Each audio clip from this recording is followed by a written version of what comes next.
A millionaire CEO panics as experts give up on a 500mm mistake until a poor 6-year-old girl does something so incredible it leaves him stunned and speechless. Before we unfold this sorrowful story of isolation and grief, comment your location and subscribe for more emotional journeys. The glass shattered across the marble floor of the 52nd floor boardroom as CEO James Mitchell hurled his coffee mug against the wall. His usually pristine suit was wrinkled, his tie loosened, and his normally perfect hair disheveled from running his hands through it countless times. The city skyline of Manhattan stretched endlessly below, but James couldn't see its beauty through his panic. $500 million, he screamed at the empty room, his voice echoing off the floor-to-ceiling windows. Gone, all because of one coding error that none of these so-called experts can fix. 3 days. 3 days since TechCorp's revolutionary AI trading system had malfunctioned, executing thousands of unauthorized transactions that wiped out $500 million in mere hours. The company's stock had plummeted 70%, and every financial news channel was calling it the biggest tech disaster of the decade.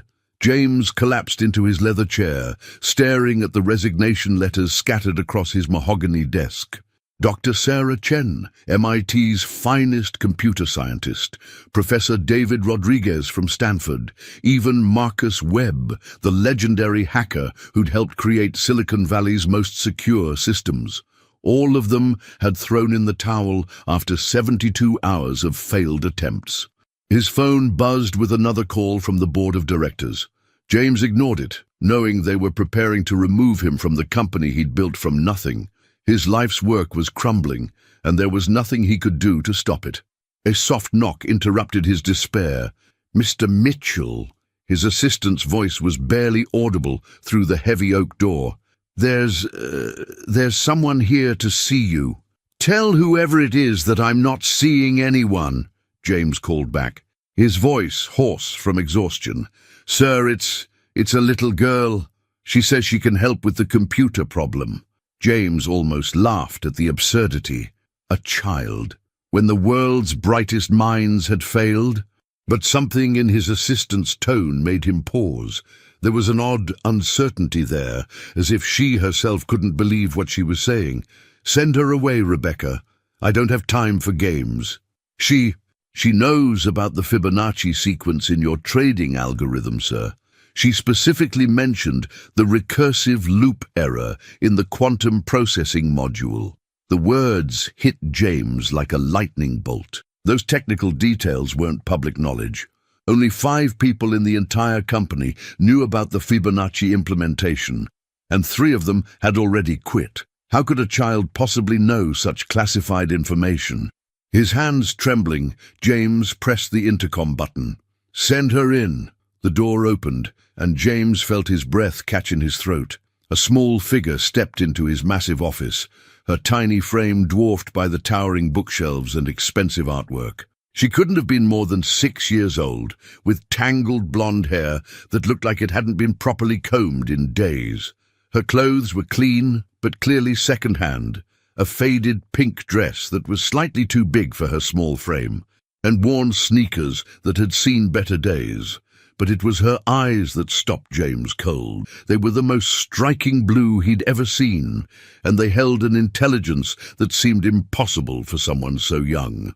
She walked with quiet confidence across the plush carpeting, her small hands clasped behind her back as she approached his desk. Mr. Mitchell, she said, her voice clear and surprisingly mature for her age. My name is Emma. I heard on the news that your computer system is broken, and I think I can fix it. James stared at the little girl standing before his desk, wondering if the stress had finally driven him to hallucinations.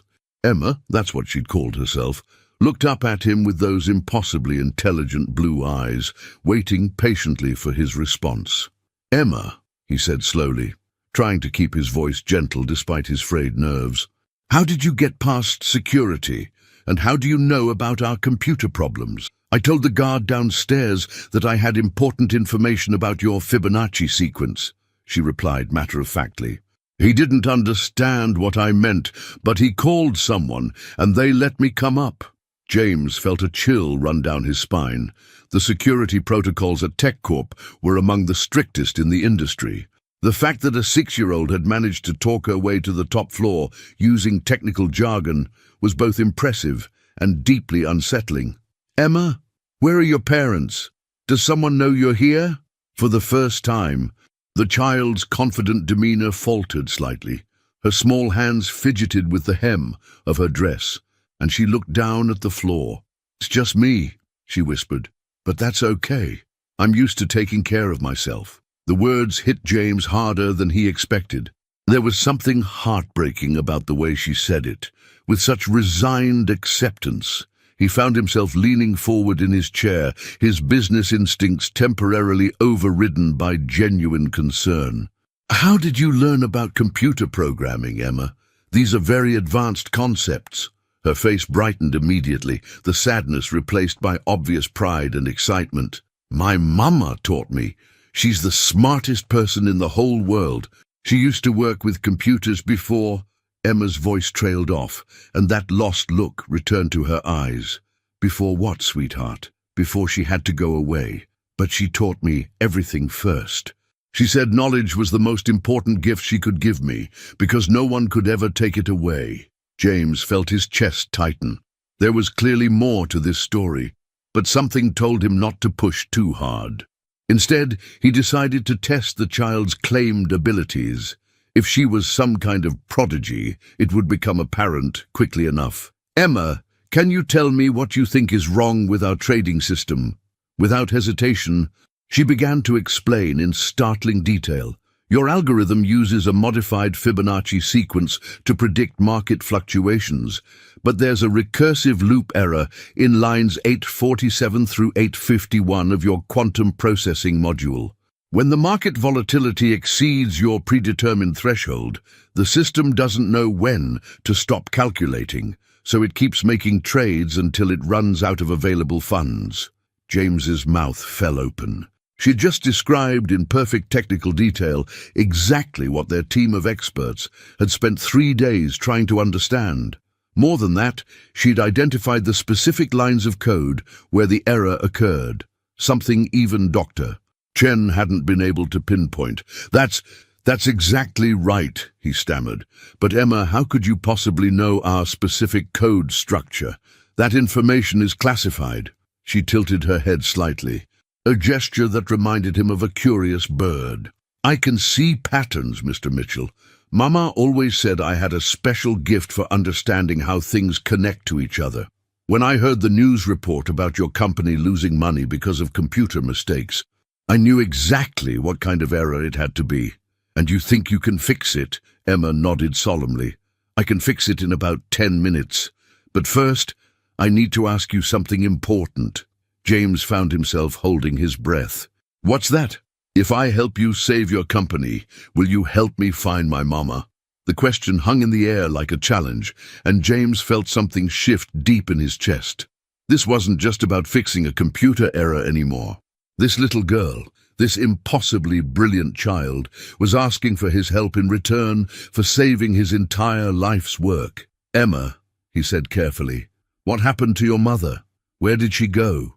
The 6-year-old's composure cracked slightly, and James saw her bottom lip tremble before she steadied herself. 3 months ago, some men in suits came to our apartment. They said Mama had to come with them to answer some questions about her old job. She told me to be brave and that she'd be back soon, but— Emma's voice grew smaller. "She never came back." James felt his blood run cold. Men in suits asking questions about computer work? His mind immediately went to corporate espionage, government investigations, or worse. "What was your mother's name, Emma? What kind of work did she do?" "Her name is Dr. Sarah Williams, and she used to create special computer programs for the government. Really important ones that helped keep people safe." Emma looked up at him with those piercing blue eyes. "But she stopped doing that kind of work when I was born. She said she wanted to focus on teaching me instead." The name didn't ring any bells for James, but that wasn't surprising. Government computer specialists often worked under classified conditions. What was surprising was the level of advanced knowledge this child possessed. Knowledge that could only have come from someone with truly exceptional expertise. "Emma, I want to help you find your mother," James said, and he meant it. "But first I need to know, are you really capable of fixing our system? This isn't a game. If we make the wrong changes to the code, we could lose even more money." Emma nodded seriously. "I understand, Mr. Mitchell, but I promise you I can fix it. Mama taught me that when you truly understand how something works, fixing it becomes simple. She always said that most problems look complicated from the outside, but once you find the core issue, the solution is usually elegant." Something about the way she spoke, with such confidence and wisdom beyond her years, convinced James that she was telling the truth. Against every rational instinct he possessed, he found himself believing that this 6-year-old could succeed where MIT graduates had failed. "All right, Emma, let's see what you can do." He led her to the smaller conference room adjacent to his office, where 3 computer workstations had been set up for the expert team. Emma climbed onto one of the chairs, her small feet dangling several inches above the floor, and her fingers began flying across the keyboard with startling precision. James watched in amazement as lines of code scrolled across the screen faster than he could follow. Emma's concentration was absolute, her young face set in determination as she navigated through thousands of lines of complex programming. "There," she said after exactly 9 minutes and 37 seconds, "the recursive loop has been corrected, and I've added a fail-safe protocol that will prevent this type of error from occurring again." James stared at the screen, then at Emma, then back at the screen. "That's it? You're done? Well, you'll need to restart the trading system and run it through the testing protocols, but yes, the core problem is fixed." Emma turned to face him, and her expression grew serious again. "Now it's your turn to keep your promise, Mr. Mitchell. Will you help me find my mama?" Before James could answer, his phone rang. The caller ID showed it was Marcus Webb, the legendary hacker who had resigned just that morning. "James," Marcus's voice was breathless with excitement when he answered, "I just got an alert that someone accessed the TechCorp mainframe and made changes to the trading algorithm. My monitoring software shows the fixes they're perfect, absolutely brilliant. Who did you bring in?" James looked at Emma, who was watching him with hopeful eyes. "I'll explain later, Marcus. Run the full diagnostic and let me know the results." As he hung up, James realized that his life was about to change in ways he couldn't even imagine. This mysterious little girl had just saved his company, and now she was asking him to help solve what sounded like a far more complex and dangerous puzzle. "Yes, Emma," he said quietly. "I'll help you find your mother. But first, I think you need to tell me everything you remember about the day she disappeared." Emma's face grew solemn as she settled back into the oversized office chair, her small hands folded in her lap. James could see her gathering her courage, preparing to relive what was clearly a traumatic memory.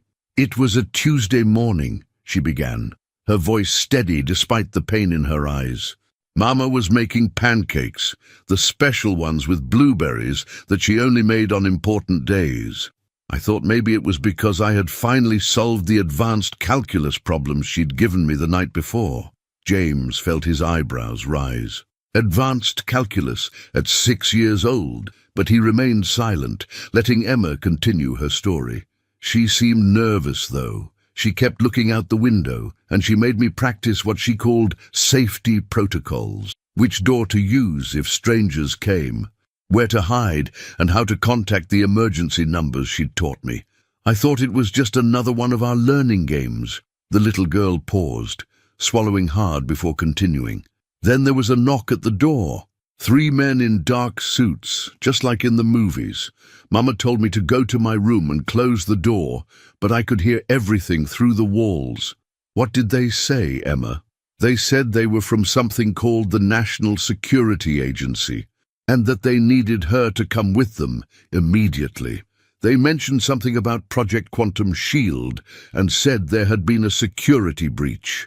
Emma's voice grew smaller. "Mama tried to tell them she didn't work on government projects anymore, but they said it didn't matter. They said she was the only one who could help them. Project Quantum Shield. James made a mental note of the name, though it meant nothing to him. What did concern him was the NSA's involvement. If Emma's mother had been taken for questioning about classified government work, finding her could be far more complicated than he'd initially realized. "Did your mother say anything to you before she left?" Emma nodded, and for the first time since entering his office, tears began to well up in her eyes. "She came to my room and hugged me so tight. She told me she loved me more than all the stars in the sky, and that no matter what happened, I should remember everything she'd taught me. She said knowledge would be my greatest protection." The child wiped her eyes with the back of her hand, trying to maintain her composure. "Then she gave me this." Emma reached into her pocket and pulled out a small silver locket, worn with age but clearly precious to her. She said if anything ever happened to her, I should find someone trustworthy and show them what was inside. James felt his pulse quicken.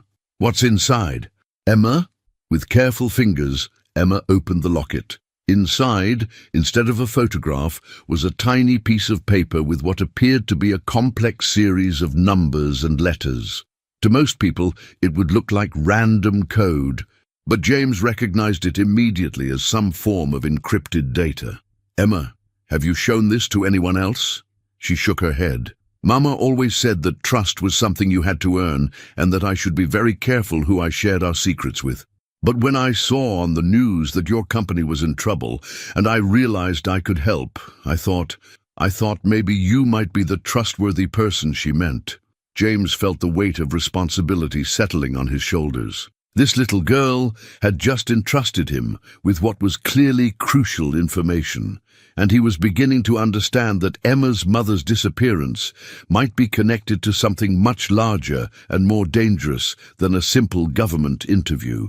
His computer chimed with an incoming message. It was from Marcus Webb. "James, I've run every diagnostic I can think of. The fixes are flawless. Whoever did this isn't just brilliant.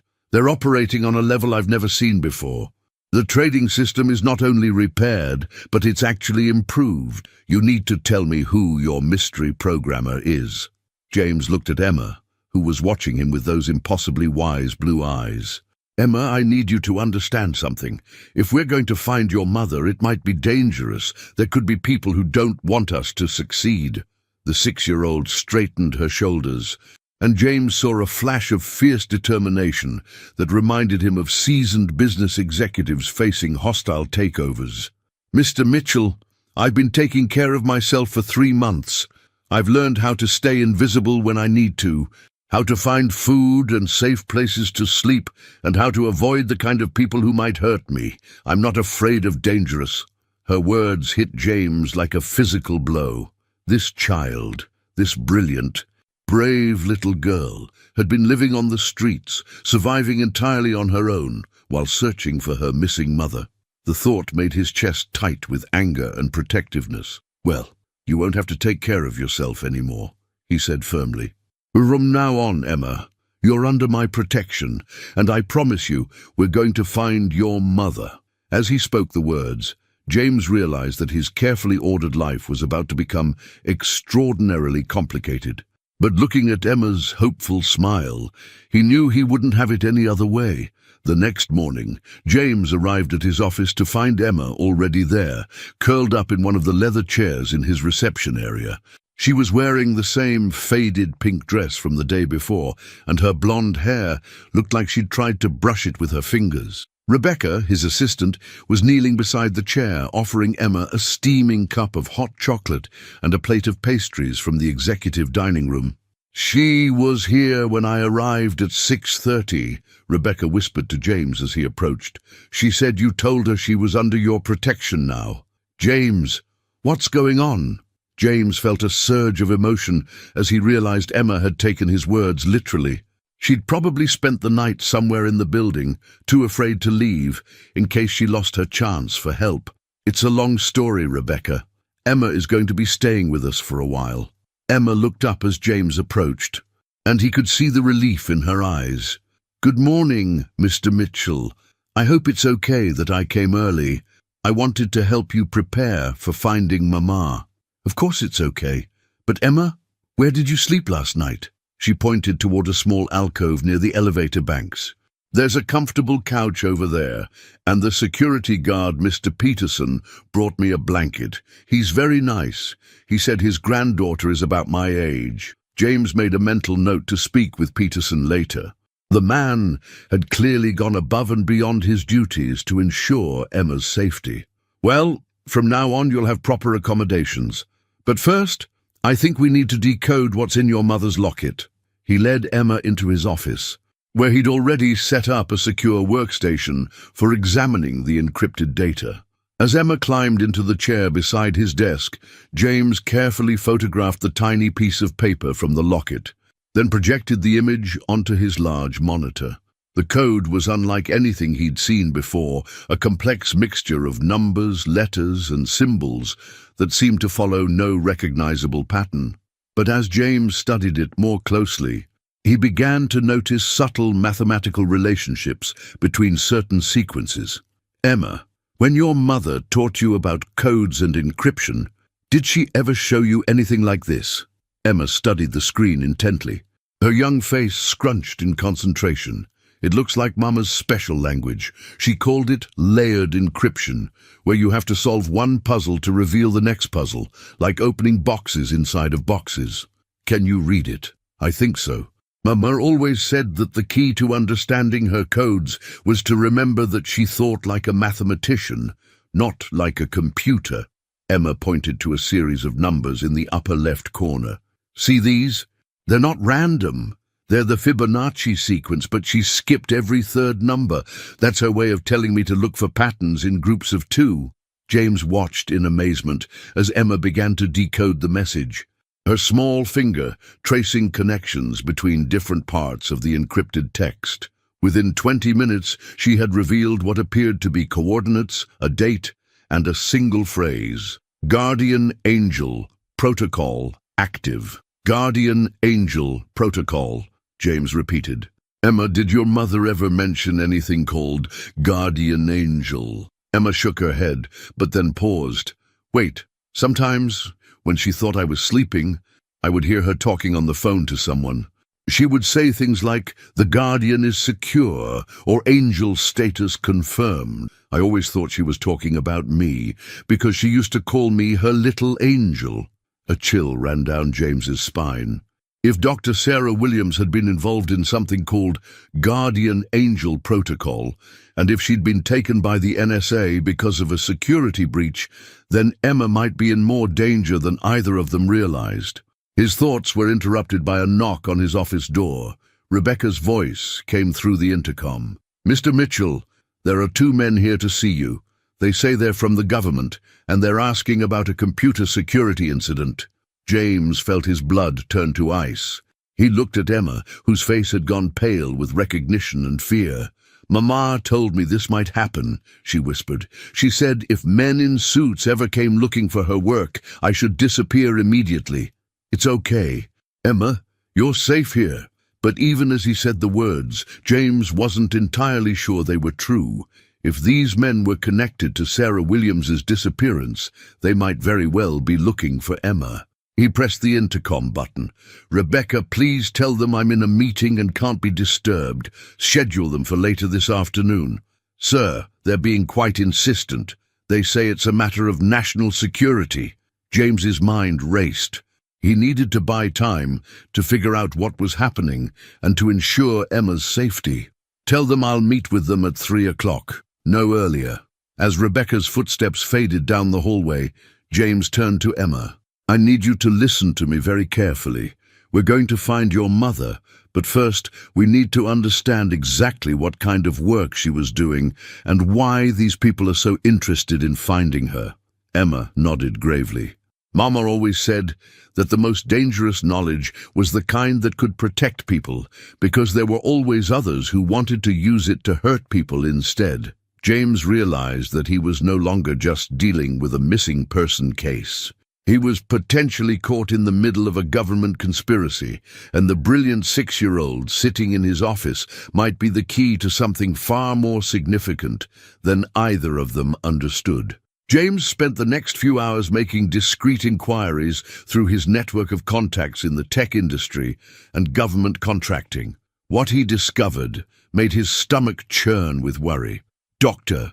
Sarah Williams hadn't just been any government computer specialist. She had been one of the lead architects of the most advanced cybersecurity system ever created. "Emma," he said gently, returning to his office where she had been quietly working on advanced mathematics problems he'd given her to keep her occupied. "I need to tell you something about your mother's work." The little girl looked up from her calculations, and James could see the intelligence burning in those blue eyes. She already knew this conversation was going to be serious. "Your mother was working on something called Project Quantum Shield, a computer system designed to protect the entire country's digital infrastructure from cyber attacks. She was brilliant, Emma, one of the most important computer scientists in the world." Emma nodded solemnly. "I know Mama was special. She could make computers do things that seemed like magic. But 3 months ago, there was what the government is calling a security breach. Someone tried to steal the quantum shield technology. And your mother was one of the few people who had access to the complete system specifications." James paused, choosing his words carefully. "Emma, I think your mother didn't just disappear. I think she's been hidden away somewhere for her own protection, and possibly for the protection of the project she worked on." "You mean she's still alive?" Emma's voice was barely a whisper, but James could hear the desperate hope underlying her words. "I believe so. But finding her is going to be more complicated than I initially thought. The coordinates in her message, they lead to a location in Virginia near several government facilities. If we're going to get to her, we'll need to be very smart about how we do it." Emma straightened in her chair, and James saw that same fierce determination he'd witnessed the day before.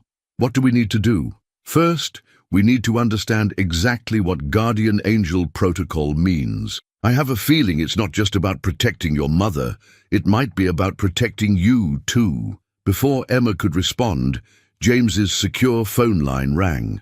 The caller ID showed it was Marcus Webb, and James knew his friend well enough to recognize when something urgent was happening. "James, you'd need to listen to me very carefully." Marcus's voice was tight with tension. "I've been doing some digging into yesterday's system repair, and I've discovered something that's going to blow your mind. The fixes that were made to your trading algorithm, they weren't just repairs.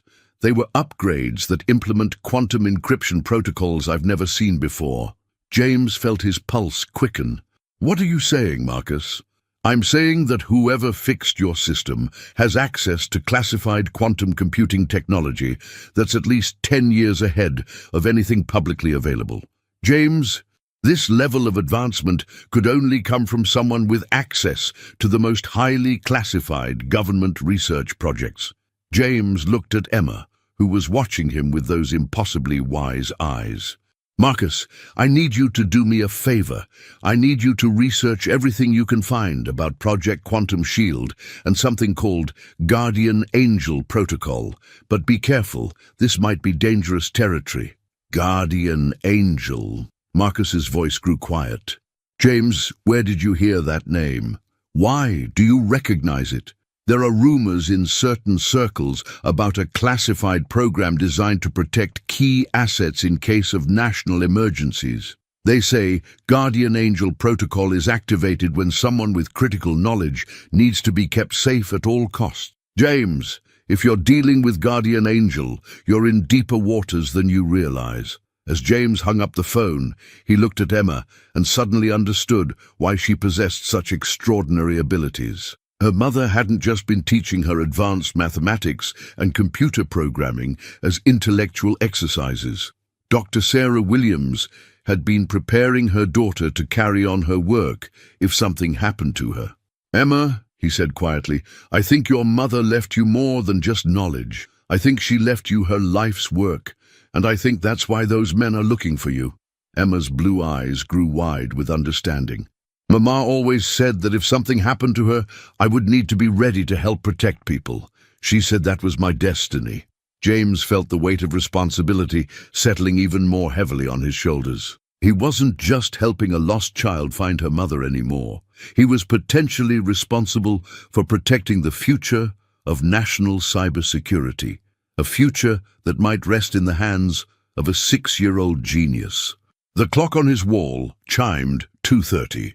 In 30 minutes, he would have to face the government agents who were undoubtedly looking for Emma. Whatever decisions he made in the next few hours would change both their lives forever. "Are you ready for this, Emma?" he asked. The little girl nodded with a courage that took his breath away. "I've been ready my whole life, Mr. Mitchell. Mama made sure of that." At exactly 3 o'clock, James's office door opened to admit 2 men who looked like they'd stepped out of a government handbook. Agent Thompson was tall and lean with graying temples, while Agent Rodriguez was shorter and stockier, with intense dark eyes that seemed to catalogue every detail of the room. Both wore identical black suits and carried themselves with the rigid posture of career federal agents. James had hidden Emma in his private executive bathroom with strict instructions to remain silent no matter what she heard. The space was soundproof and had a secondary exit that led to his personal elevator, a precaution he'd never thought he'd need until today. "Mr. Mitchell," Agent Thompson began, settling into the chair across from James's desk. "We appreciate you taking the time to meet with us. I'm Agent Thompson, and this is Agent Rodriguez. We're here about a cybersecurity incident that may have affected your company." James kept his expression neutral, though his heart was pounding. "I'm not sure how we can help you. Our recent technical difficulties were internal issues, not security breaches." Agent Rodriguez leaned forward, his eyes sharp and calculating. "Mr. Mitchell, our records show that yesterday at approximately 2:47 p.m., someone accessed your mainframe and made sophisticated alterations to your trading algorithm. These modifications demonstrate knowledge of classified quantum encryption protocols." "I'm afraid you're mistaken," James replied carefully. "The repairs to our system were made by our internal IT team." "Really?" Agent Thompson pulled out a tablet and swiped through several screens of data. "Because our analysis suggests that the level of expertise required for these particular fixes could only come from someone with access to Project Quantum Shield specifications. There are fewer than 12 people in the entire country with that level of clearance." James felt sweat beginning to form on his forehead, but he maintained his composure. "Gentlemen, I'm not sure what you're implying, but I can assure you that TechCorp has no connection to any government projects." Agent Rodriguez stood and began pacing the office, his movements predatory and calculated. "Mr. Mitchell, 3 months ago, Dr. Sarah Williams disappeared from federal custody during what should have been a routine debriefing. Dr. Williams was one of the primary architects of Quantum Shield, and she possessed knowledge that could compromise national security if it fell into the wrong hands." The mention of Emma's mother made James's chest tight, but he forced himself to show no reaction. "I'm sorry to hear about Dr. Williams, but I fail to see how this relates to my company." "It relates," Agent Thompson said quietly, "because yesterday's modifications to your system were made using Dr. Williams's specific programming signature. Every programmer has unique coding habits, Mr. Mitchell, like a fingerprint, and these repairs were definitely made by someone who learned directly from Sarah Williams." James felt the walls closing in around him. These agents clearly knew more than they were letting on, and they were systematically eliminating his escape routes. "Even if that were true, which I'm not admitting, it still doesn't explain why you're here." Agent Rodriguez stopped pacing and fixed James with a stare that seemed to see right through him. "Because Dr. Williams had a daughter, Mr. Mitchell. A 6-year-old girl named Emma who disappeared from her foster placement 2 weeks after her mother vanished. A little girl who, according to her teachers, demonstrated mathematical abilities that were nothing short of extraordinary." The blood in James's veins turned to ice. They knew about Emma. They'd been looking for her, and somehow they'd traced her to his office. He thought about the brilliant little girl hiding just a few feet away, and felt a surge of protective fury, unlike anything he'd ever experienced. "I still don't understand what this has to do with me," he said, though he could hear the strain in his own voice. Agent Thompson smiled, but there was no warmth in it. "Mr. Mitchell, we have security footage from your building's lobby showing a young blonde girl entering yesterday afternoon and never leaving. We also have testimony from your security guard that she knew technical details about your computer systems that should have been impossible for a child to understand." James realized that his attempt to protect Emma had been doomed from the start. These agents had been tracking her movements, probably monitoring anyone who showed unusual technical knowledge or had connections to quantum computing. His company's high-profile crisis had made them a natural target for investigation. "What do you want?" he asked quietly, abandoning any pretense of ignorance. "We want the girl, Mr. Mitchell. Emma Williams is the key to understanding what happened to the Quantum Shield project, and she may be the only person who can help us locate her mother. More importantly, if Dr. Williams passed classified information to her daughter, then Emma herself represents a potential security risk." James felt his hands clench into fists. "She's 6 years old. She's not a security risk. She's a child who needs protection." Agent Rodriguez's expression softened slightly, and for the first time, James glimpsed something almost human beneath the federal agent facade. "Mr. Mitchell, you don't understand the full situation. 3 months ago, someone tried to steal the complete quantum shield specifications. They failed, but in the process they killed 2 federal agents and wounded 3 others. Dr. Williams disappeared during the chaos, and we believe she may have been taken by the same people who attempted the theft." The revelation hit James like a physical blow. Emma's mother hadn't just been taken for questioning. She'd been caught in the middle of what sounded like a violent espionage operation. Agent Thompson continued the explanation. "We've been searching for Emma because we believe she may have information that could help us locate her mother and recover the stolen data. But more than that, if the wrong people find Emma first, they could use her knowledge to complete what they started 3 months ago." James looked toward his private bathroom, knowing that Emma was listening to every word. The little girl who had saved his company was apparently at the center of a conspiracy that involved stolen government secrets, dead federal agents, and enemies who wouldn't hesitate to hurt a child to get what they wanted. "Where is she, Mr. Mitchell?" Agent Rodriguez asked quietly.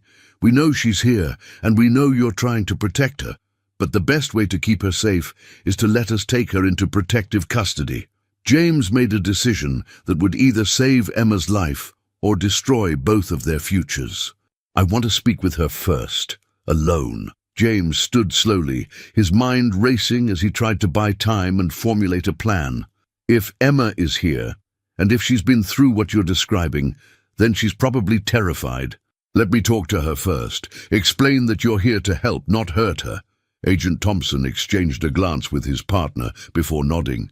5 minutes, Mr. Mitchell, but we can't wait longer than that.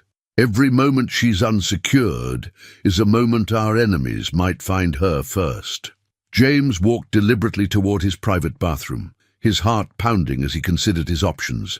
When he opened the door, Emma was sitting on the marble floor with her back against the wall, her small arms wrapped around her knees. Her blue eyes were wide with fear, but there was also a steely determination there that reminded him she was Sarah Williams's daughter. "I heard everything," she whispered as James knelt beside her. "They want to take me away, don't they?" "Emma, they say they want to protect you, but I need you to tell me the truth. Do you trust them?" The little girl shook her head emphatically. "Mama told me never to trust anyone who talked about her work, even if they said they were trying to help. She said the real bad people would always pretend to be the good people." James felt his protective instincts flare even stronger. "What did your mother tell you to do if this happened?" Emma reached into her pocket and pulled out a small device that looked like a modified cell phone. "She gave me this and told me that if men in suits ever came looking for her work, I should press the red button and then get as far away as possible." "What does the red button do?" "I don't know exactly, but Mama said it would send a signal to someone who could help us. She called it the real guardian angel." Emma looked up at James with desperate hope. "Mr. Mitchell, I don't want to go with those men. Something about them feels wrong. James's decision crystallized in that moment. Whether it was rational or not, he trusted Emma's instincts more than he trusted two federal agents who had shown up unannounced asking questions about classified projects. If Sarah Williams had trained her daughter to recognize danger, then Emma's fear was probably well-founded. Okay, sweetheart, we're going to get you out of here, but I need you to be very brave and do exactly what I tell you. Emma nodded, clutching the mysterious device her mother had given her. What do we do? James quickly explained his plan. The bathroom had a hidden exit that led to his private elevator, which would take them directly to the parking garage. From there, they could reach his car and escape before the agents realized what was happening. But won't you get in trouble for helping me?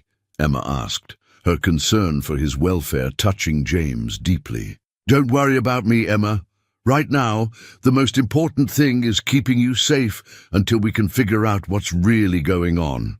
As they prepared to leave, James heard Agent Thompson's voice from the main office. Mr. Mitchell, your 5 minutes are up. We need to speak with the girl now. Just give me one more moment, James called back, while silently guiding Emma toward the hidden exit. The panel slid open to reveal a small service corridor that connected to his private elevator, a feature he'd had installed for exactly this type of emergency situation. Emma pressed the red button on her device before stepping into the corridor. Immediately, James heard a soft electronic chirping sound, followed by the device displaying a message. Signal sent. Guardian Angel activated. Await further instructions. Mr. Mitchell. Agent Rodriguez's voice was sharp with suspicion. We're coming in. But James and Emma were already in the elevator, descending rapidly toward the parking garage. As the doors opened on the underground level, James felt a surge of hope that they might actually escape. That hope was crushed when they saw Agent Thompson waiting beside James's Mercedes, his gun drawn but pointed toward the ground. I was hoping you'd choose the smart path, Mr. Mitchell, the agent said calmly, but I suppose we'll have to do this the hard way. Emma stepped closer to James, her small hand finding his. How did they know? She whispered. Agent Thompson smiled grimly. Because we've been tracking Dr. Williams's emergency protocols for months. The moment young Emma activated her mother's device, it sent us her exact location. James felt a crushing sense of betrayal. Sarah Williams's supposed safety measure had actually led the agents directly to her daughter, but as he looked down at Emma, he saw that she didn't look surprised or defeated. Instead, she looked like she was waiting for something. Mr. Mitchell, she said quietly, Mama always told me that sometimes the best way to catch the bad people is to let them think they've won. Before James could ask what she meant, the parking garage lights suddenly went out, plunging them into complete darkness. In the chaos that followed, James heard Emma's voice, calm and clear. The real guardian angel is here. Emergency lighting flickered on, revealing that Agent Thompson and Rodriguez were no longer alone. 6 figures in tactical gear had appeared as if from nowhere, surrounding the fake federal agents with military precision. Agent Thompson and Agent Rodriguez, a woman's voice called out from the shadows. You're under arrest for conspiracy, kidnapping, and the murder of 2 federal agents. The real FBI will be very interested in talking to you. As the tactical team secured the fake agents, a figure stepped into the light. James's breath caught as he recognized the woman approaching them. She had Emma's blue eyes and blonde hair, though her face showed the wear of someone who had been through an ordeal. Hello, sweetheart, Dr. Sarah Williams said, kneeling down as Emma ran into her arms. I'm sorry it took me so long to come home. The reunion between Emma and her mother was one of the most beautiful things James had ever witnessed. Dr. Sarah Williams held her daughter as if she never intended to let her go again, tears streaming down her face as she whispered apologies and declarations of love. Emma clung to her mother with the desperate intensity of a child who had thought she might never see her parent again. Mama, I was so scared, Emma sobbed into her mother's shoulder. I thought the bad people had taken you forever. I know, baby, I know, but I'm here now, and I'm never leaving you again. Sarah looked up at James over Emma's head, her eyes filled with gratitude. "And you must be the guardian angel who kept my daughter safe." James felt overwhelmed by the emotion of the moment, but he needed answers. "Dr. Williams, what just happened here? Who were those men, and how did you know where to find us?" Sarah gently set Emma down, but kept one arm around her daughter's shoulders. "Those weren't federal agents, Mr. Mitchell. They were part of a criminal organization that's been trying to steal quantum shield technology for the past year. When they couldn't break our encryption, they decided to kidnap the people who designed it. But how did you escape? And how did you know Emma was in danger?" A tall man in tactical gear approached them, removing his helmet to reveal kind eyes and graying hair. "That would be my doing, Mr. Mitchell. I'm Agent David Carter, FBI. Dr. Williams has been working with us for the past 3 months to track down the people who murdered my colleagues." Sarah's expression grew serious as she explained. 3 months ago, these criminals tried to steal the quantum shield specifications during what they thought was a routine transfer. They killed 2 real federal agents and wounded several others in the process. During the chaos, I was taken, but I managed to escape after 2 weeks in captivity. "But why didn't you come back for Emma immediately?" James asked, though he tried to keep any judgment out of his voice. Sarah's face crumpled with pain. "Because they made it clear that if I didn't cooperate, they would kill her. They had people watching Emma's foster home, waiting for me to make contact. The only way to protect her was to let her think I was gone while I worked with the FBI to catch them." Emma looked up at her mother with understanding beyond her years. "That's why you taught me all the safety protocols. You knew this might happen. I hoped it never would, sweetheart, but I wanted you to be prepared just in case." Sarah turned to James. "Mr. Mitchell, I can never adequately thank you for what you've done. When I saw the news about your company's computer problems and then learned that Emma had somehow found her way to you, I knew she was exactly where she needed to be." Agent Carter stepped forward. "Dr. Williams, we need to debrief both you and Emma about what's happened over the past few days. The organization behind this is larger than we initially thought, and there may be other cells still active." James felt a surge of protectiveness. "Agent Carter, Emma has been through enough. Surely the debriefing can wait until she's had time to recover from all of this." "Actually, Mr. Mitchell," Sarah said gently, "Emma's information might be crucial to stopping these people permanently. And I think my daughter is stronger than any of us realize." Emma straightened her shoulders, that familiar look of determination crossing her young face. "I want to help, Mr. Mitchell. These people hurt my mama and tried to hurt other people too. If I can stop them, then I should." Agent Carter smiled at the little girl's courage. "Emma, we believe that the fake agents who came to see you today were trying to use you to access your mother's work. Can you tell us exactly what they asked about?" "They wanted to know about the computer fixes I made to Mr. Mitchell's company. They said I used something called quantum encryption protocols." Emma paused, thinking carefully. "But Mama, I only used the basic programming principles you taught me. I didn't use any of your special government work." Sarah's eyes widened with realization. "Emma, show me exactly what you did to fix TechCorp's system." As they made their way back to James's office, now secured by FBI agents, Emma demonstrated her repairs to the trading algorithm. Sarah watched in amazement as her daughter explained the elegant solution she'd devised. "This is incredible," Sarah whispered. "Emma, you didn't just fix their system. You accidentally created a new form of quantum-resistant encryption. This is more advanced than anything we developed for Quantum Shield." Agent Carter leaned forward with interest. "What are you saying, Dr. Williams?" "I'm saying that my 6-year-old daughter has just solved one of the most complex problems in cybersecurity. The encryption method she created couldn't be broken by any current technology, including quantum computers." James felt a chill of understanding. "That's why those fake agents were so interested in Emma. They weren't just trying to find you, Dr. Williams. They realized that Emma had developed something even more valuable than what they were originally trying to steal." Sarah pulled Emma close, her face pale with the implications. which means this isn't over. When their bosses realize what happened here today, they'll be more determined than ever to get their hands on Emma's work. Agent Carter's expression grew grim. Dr. Williams, I think it's time we discussed placing you and Emma in the witness protection program, at least until we can dismantle this organization completely. Emma looked up at her mother with worry. Does that mean we have to hide forever, Mama? Sarah was quiet for a long moment, clearly weighing their options. Then she looked at James with a thoughtful expression. Actually, Agent Carter, I have a different idea. What if instead of hiding, we went on the offensive? Agent Carter raised an eyebrow at Sarah's suggestion. Dr. Williams, what exactly are you proposing?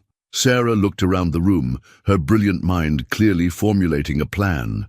These criminals have been one step ahead of us because they've been reactive, waiting to see what we do, then adapting their strategy.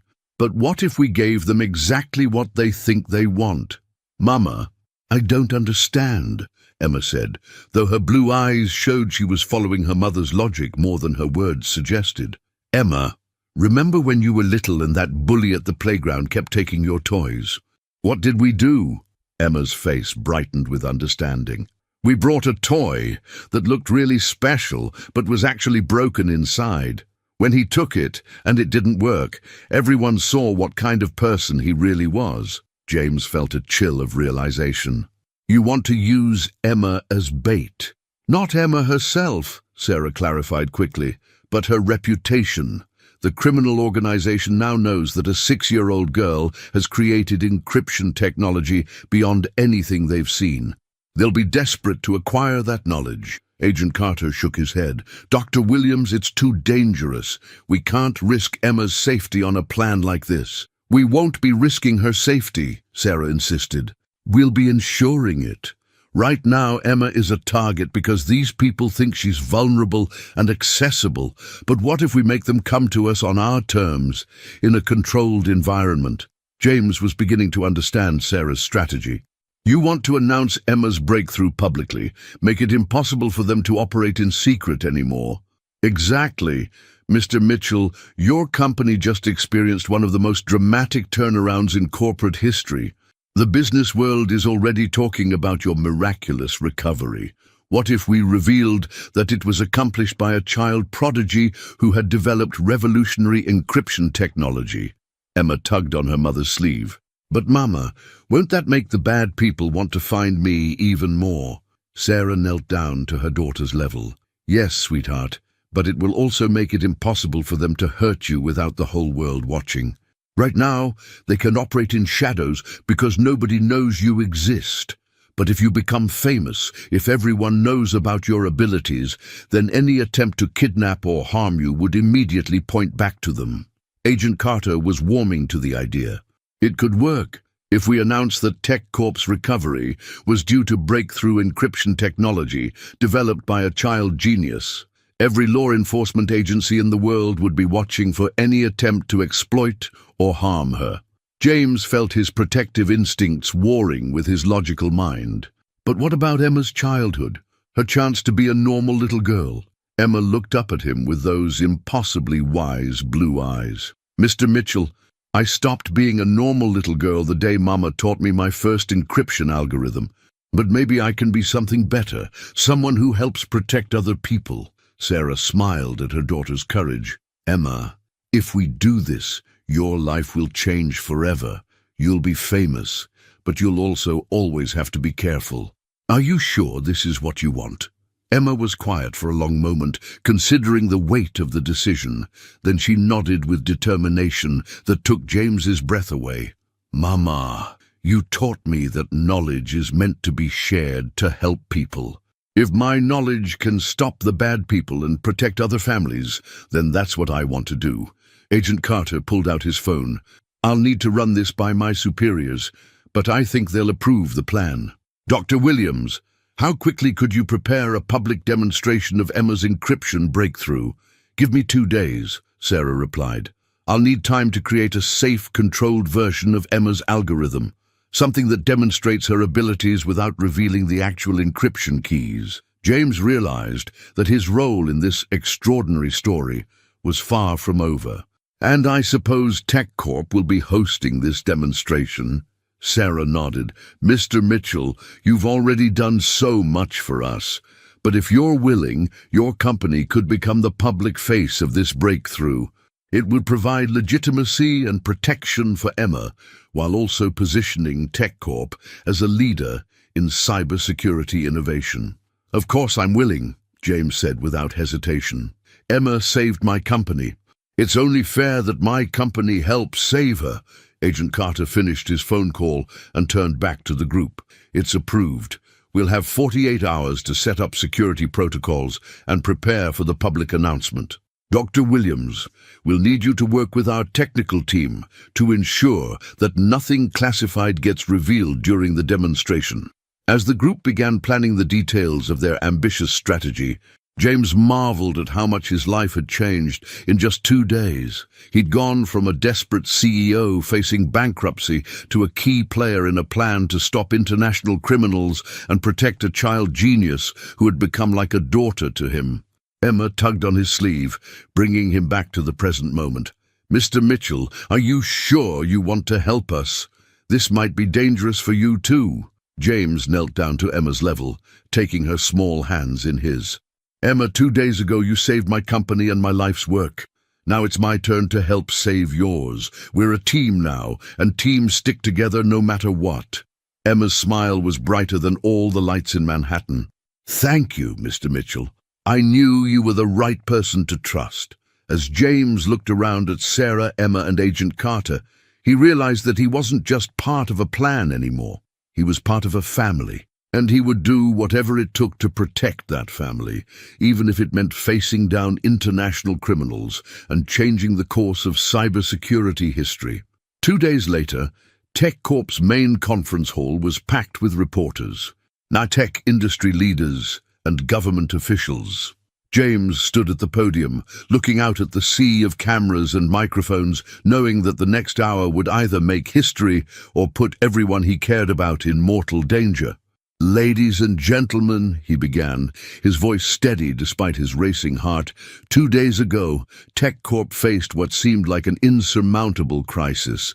A computer error had cost us $500 million, and the world's leading experts had declared the problem unsolvable. He paused, scanning the crowd until his eyes found Emma, who was sitting in the front row between her mother and Agent Carter. The little girl gave him an encouraging nod, her blue eyes bright with confidence. "Today I'm here to tell you how that crisis was resolved and to introduce you to the most extraordinary person I've ever met." James gestured toward Emma, who stood up with the poise of someone far beyond her 6 years. A murmur rippled through the audience as people realized how young she was. "This is Emma Williams, and she is the person who saved my company by developing an encryption algorithm so advanced that it has the potential to revolutionize cybersecurity as we know it." The murmur became a buzz of excited conversation. James could see skepticism on many faces, but also genuine curiosity. In the back of the room, he spotted several men in suits who weren't part of the official guest list. Agent Carter had warned him that the criminal organization would likely send representatives to observe the demonstration. "Emma," James continued, "would you like to show everyone what you can do?"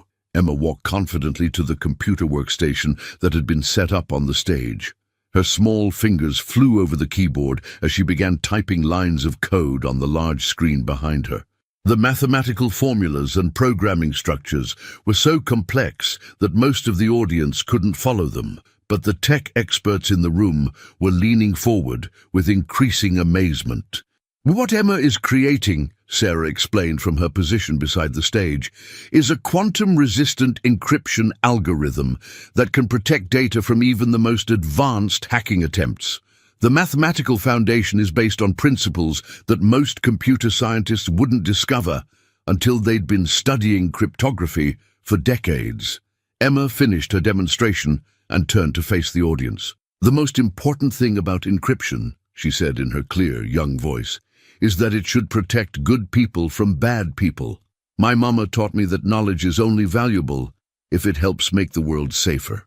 The room erupted in applause. But James noticed that the suspicious men in the back were whispering urgently into their phones. The plan was working. They were forcing the criminals to reveal themselves. Dr. Richard Hayes, a respected cryptography expert from MIT, stood up in the audience.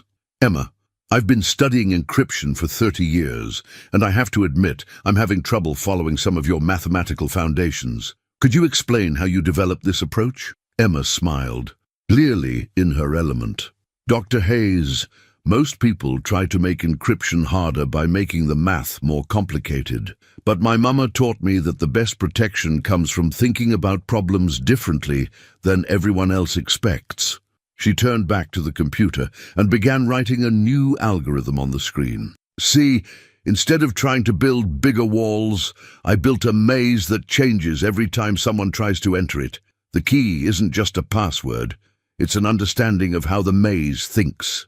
The audience was mesmerized, and James could see that even the skeptics were beginning to believe. But he also noticed that the suspicious men were moving closer to the stage, their body language becoming more aggressive. Agent Carter, positioned strategically throughout the room with his team, spoke quietly into his radio. "Targets are moving! Prepare for intercept!" Suddenly, one of the suspicious men shouted from the back of the room, "This is a national security violation. That child is revealing classified information."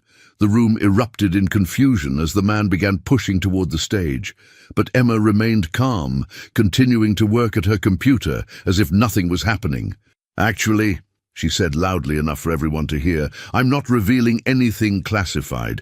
This algorithm is completely original, based on mathematical principles that anyone can learn if they study hard enough." Agent Carter and his team moved swiftly, surrounding the suspicious men before they could reach the stage. "FBI!"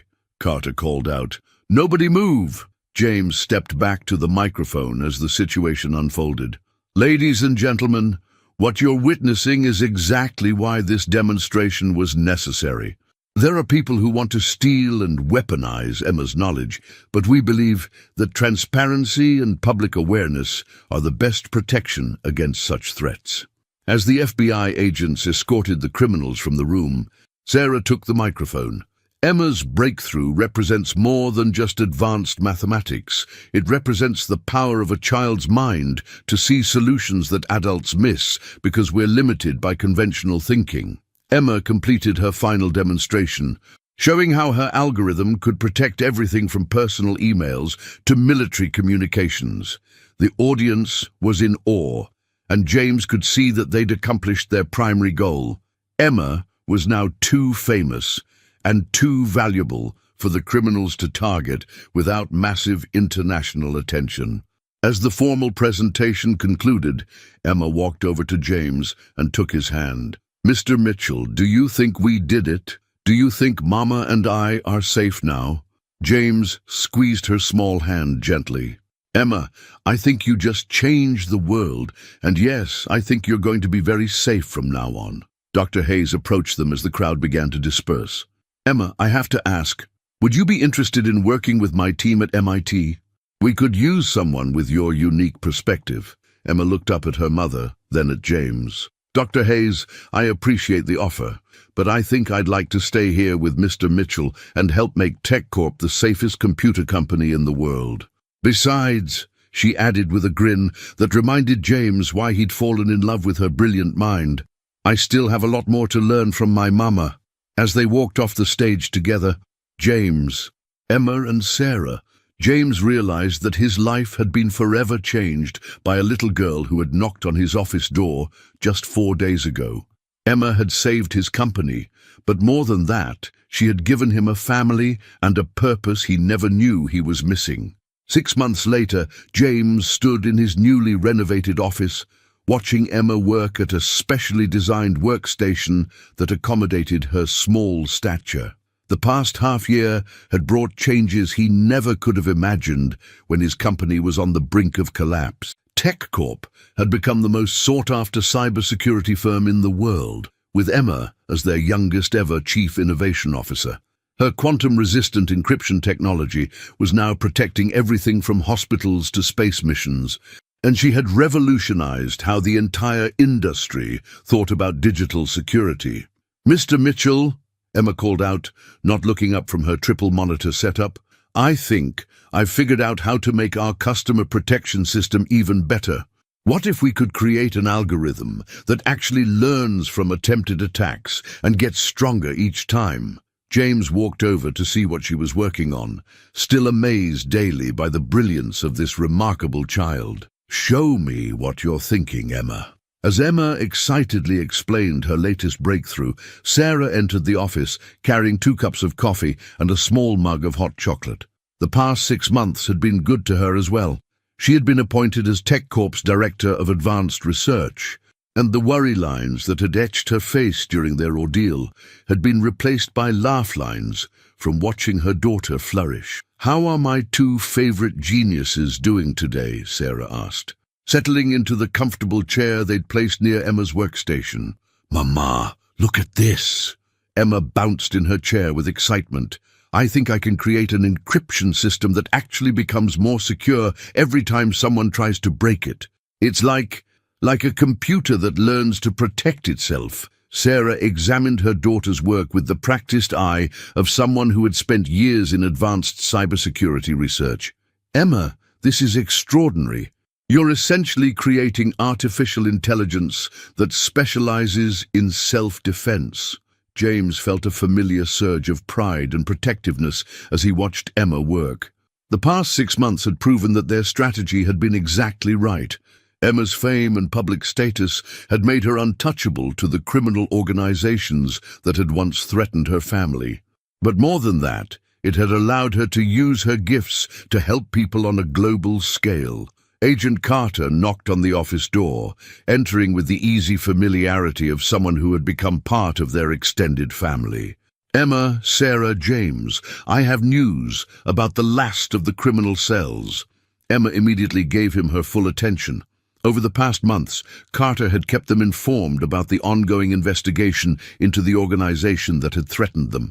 It had turned out to be even larger and more dangerous than anyone had initially suspected. "We arrested the final members yesterday in Prague," Carter continued. "The organization has been completely dismantled, and all of their stolen data has been recovered. You can all rest easy knowing that threat is permanently eliminated." Sarah closed her eyes with relief. "It's really over. It's really over." "And Emma, your encryption technology was instrumental in tracking down their remaining operations. The algorithm you developed has been keeping their communications secure from their own former associates, which made it much easier for us to monitor their activities." Emma beamed with pride, but then her expression grew thoughtful. "Agent Carter, now that the bad people are gone, does that mean I don't need to be famous anymore? Can I just be a regular kid sometimes?" Carter smiled at the question that had obviously been weighing on her young mind. "Emma, you'll always be extraordinary, but yes, you can choose how public you want to be from now on. The security concerns that made fame necessary are no longer an issue." James knelt down beside Emma's chair. "Emma, what would you like to do? You can keep working here with us, or if you want to go to regular school and have a more normal childhood, we can make that happen too." Emma was quiet for a long moment, considering her options, with the same serious concentration she applied to mathematical problems. Finally, she looked up at James and her mother. "I like working here," she said. "I like helping people and solving problems, but maybe I could do both. I could work here part-time and also go to school and make friends my own age." Sarah's smile was radiant. "I think that sounds perfect, sweetheart. You can have the best of both worlds." James felt his chest warm with emotion as he realized how much this little family meant to him. "Emma, whatever you choose to do, TechCorp will always be your home. You saved this company, but more than that, you gave me something I didn't even know I was missing." "What's that, Mr. Mitchell?" "A purpose that matters, and a family to share it with." Emma jumped out of her chair and hugged James tightly, followed quickly by Sarah.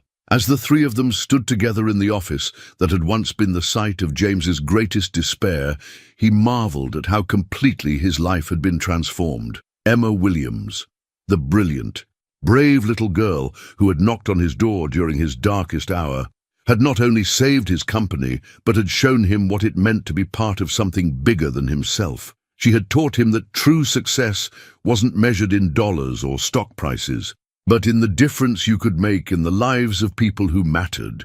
As they returned to work on Emma's latest breakthrough, James looked out at the Manhattan skyline and smiled. 6 months ago, he had been a desperate man facing the collapse of everything he'd built.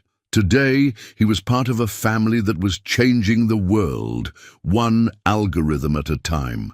Emma settled back into her chair, her small fingers already dancing across the keyboard as she began implementing her newest idea. "Mr. Mitchell," she said without looking up from her screen, "I have a really good feeling about this one. I think we're going to help a lot of people." James watched the little girl who had become his daughter in everything but law, and felt his heart swell with pride and love. "Emma," he said softly, "I think you're absolutely right." Outside, the city hummed with life and possibility, but inside TechCorp's 52nd floor, a former CEO, a brilliant scientist, and an extraordinary 6-year-old genius continued their work of making the digital world safer for everyone.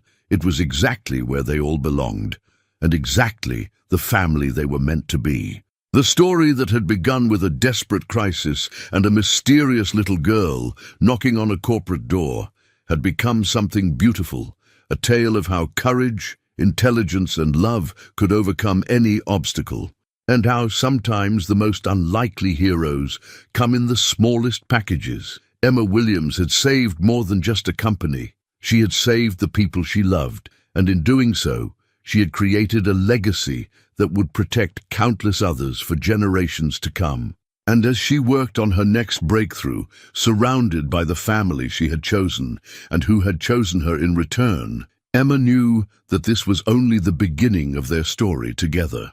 Millionaire is sentenced to pay $809.19 to the Arab until a poor 7-year-old girl reveals the shocking truth, leaving everyone pale in the courtroom. Before we unfold this emotional journey of loneliness and grief, let us know your location and subscribe for more powerful stories. The gavel's thunderous crack echoed through Manhattan's district court as Judge Harrison's voice boomed across the packed courtroom. "Mr. James Whitmore, you are hereby ordered to pay $899 million in damages to Mr. Rashid Al-Mansouri within 60 days, or face immediate asset seizure." 28-year-old James Whitmore felt his world collapse. The tech billionaire who had built his empire from nothing watched helplessly as his life's work crumbled around him. His hands trembled as he gripped the defendant's table, his knuckles white with desperation. The courtroom erupted in whispers and camera flashes as reporters captured what they believed was the downfall of one of America's youngest self-made billionaires. "This is insane," James whispered to his lead attorney, Margaret Stevens, a silver-haired woman who had commanded respect in courtrooms for 30 years. "The contract clearly stated different terms. I would never have agreed to risk my entire company on a single deal." Margaret shook her head grimly, her reading glasses perched on her nose as she reviewed the damning documents one final time. The Arabic translation Al-Mansouri provided seems ironclad. "Our team of expert translators couldn't find any discrepancies. I'm sorry, James. In 3 decades of practice, I've never seen such a perfectly crafted legal trap." In the gallery behind them, Rashid Al-Mansouri smiled coldly, his dark eyes gleaming with satisfaction. The 45-year-old oil executive had waited 3 years for this moment. His perfectly pressed Italian suit and diamond cufflinks spoke of wealth beyond imagination, but his expression revealed something darker. Revenge served ice cold. He adjusted his gold-rimmed glasses and whispered something to his team of 12 high-powered attorneys, all of whom nodded in perfect synchronization. "Justice has been served," Al-Mansouri announced to the waiting crowd of reporters outside the courthouse steps. "Mr. Whitmore thought he could outsmart me with clever American business tricks. But contracts are sacred documents, and he will pay every single penny he owes." This is what happens when arrogant young Americans try to deceive experienced international businessmen. James stumbled out of the courthouse, his mind reeling as protesters chanted outside. Some supported him, calling the judgment excessive, while others demanded he pay immediately. His security team formed a protective barrier as he made his way to the waiting limousine, but nothing could shield him from the crushing weight of financial ruin. 3 years ago, he had signed what he thought was a standard partnership agreement to expand his revolutionary renewable energy technology into Middle Eastern markets. The original contract was in English, clearly outlining a modest licensing deal worth millions, not hundreds of millions. But Al-Mansouri had insisted on an Arabic version for his board's approval, claiming it was merely a formality for cultural sensitivity. Now somehow, that Arabic translation contained clauses that would bankrupt him completely, demanding not just money, but his patents, his technology, and his future. That evening, James sat in his penthouse overlooking Central Park, staring at the legal documents spread across his mahogany desk. His phone buzzed constantly with calls from panicked investors, desperate employees, and vulture-like media outlets. But he ignored them all. The city sparkled below him like a cruel reminder of everything he was about to lose. His assistant, Patricia, knocked softly. "Mr. Whitmore, there's a woman here with her daughter. Says it's urgent about the case." James looked up wearily, his tie loosened, and his usually perfect hair disheveled. "I'm not seeing anyone tonight, Patricia. Cancel all meetings for the rest of the week." "Sir, she says her daughter can read Arabic. She's only 7 years old, but she claims she spotted something wrong in the news footage of the trial." 7? James laughed bitterly, the sound echoing in his empty penthouse. What could a child possibly understand about international contract law? "Please, Mr. Whitmore," a desperate voice called from the hallway. "My daughter Emma noticed something in the news footage. She's been studying languages since she was 4. She says the man on TV was lying about what the contract really says. Please, just 5 minutes." James hesitated, staring at his reflection in the dark window. He had nothing left to lose, and maybe, just maybe, fresh eyes might see what his expensive legal team had missed. With a heavy sigh, he nodded to Patricia. Sarah Mitchell clutched her daughter's small hand as they entered the luxurious penthouse, both of them feeling overwhelmed by the opulent surroundings. At 31, Sarah's auburn hair was pulled back in a practical ponytail, and her simple blue dress, her only good dress, couldn't hide the exhaustion in her emerald green eyes. She had been working double shifts as a night nurse at Mount Sinai Hospital to support Emma ever since her husband, Michael, died in Afghanistan 2 years ago. The apartment was a testament to James's success. Floor-to-ceiling windows offering panoramic views of Manhattan, original artwork worth more than most people's houses, and furniture that screamed money. Sarah felt distinctly out of place, but Emma seemed unfazed by the luxury, her attention focused entirely on the man who needed their help. Emma Mitchell, barely tall enough to see over James's massive coffee table, had the most extraordinary violet eyes James had ever seen. Her dark hair was braided neatly by her mother's careful hands, and she wore a yellow dress that had clearly seen better days, but was clean and pressed with obvious care. Despite her small stature, her posture radiated confidence far beyond her 7 years. "Hello, Mr. Whitmore," Emma said with startling maturity, her voice clear and strong. "I'm sorry about your troubles. I saw you on the news and you looked very sad. But that man on TV isn't telling the truth about what the papers say." James knelt down to Emma's level, intrigued despite his emotional exhaustion. The child's direct gaze was unsettling in its intensity. "What do you mean, sweetheart? Do you really understand Arabic?" Emma opened a worn tablet that Sarah handed her, clearly a budget model from the library's technology lending program. "Mama got this from the library program for low-income families. I use it to practice languages every day, after school and before bed. When I saw the Arabic text on the news during your trial, I noticed something wrong immediately." She navigated to a screenshot she had carefully captured from the courthouse footage. "See this word here?" Her small finger pointed to specific Arabic text. The man said it means "shall pay in full immediately," but it actually means "may consider payment when mutually convenient." That's a huge difference. And this phrase here? She swiped to another section. He translated it as "all assets and future earnings must be surrendered," but it really says "reasonable compensation as mutually agreed upon by both parties." James felt his heart skip as hope flickered for the first time in months. "Emma, are you absolutely certain about this? This could change everything." Emma nodded solemnly, her expression serious beyond her years. "I've been studying Arabic for 2 years now. My daddy was stationed in Jordan before he died, and he started teaching me when I was 5. I kept learning after he went to heaven because it made me feel close to him, like he was still teaching me things." Sarah's eyes filled with tears as she watched her brilliant daughter explain the complex mistranslations with the patience of a seasoned teacher.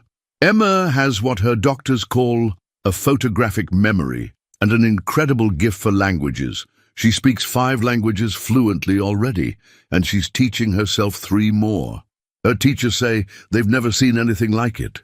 James stood up slowly, his mind racing with possibilities. Could this extraordinary child be the key to saving everything he had worked for?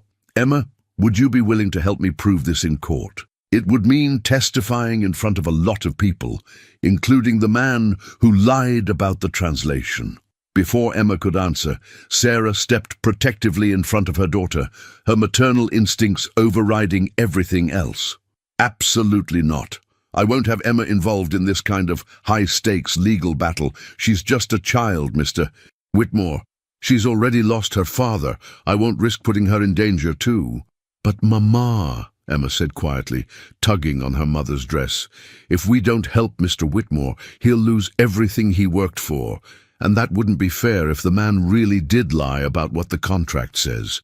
James saw the internal struggle in Sarah's eyes, the battle between wanting to protect her daughter and knowing that Emma might be the only person who could expose the truth. "Mrs. Mitchell, I understand your concerns completely. If Emma helps us, I'll make sure she has the best protection money can buy.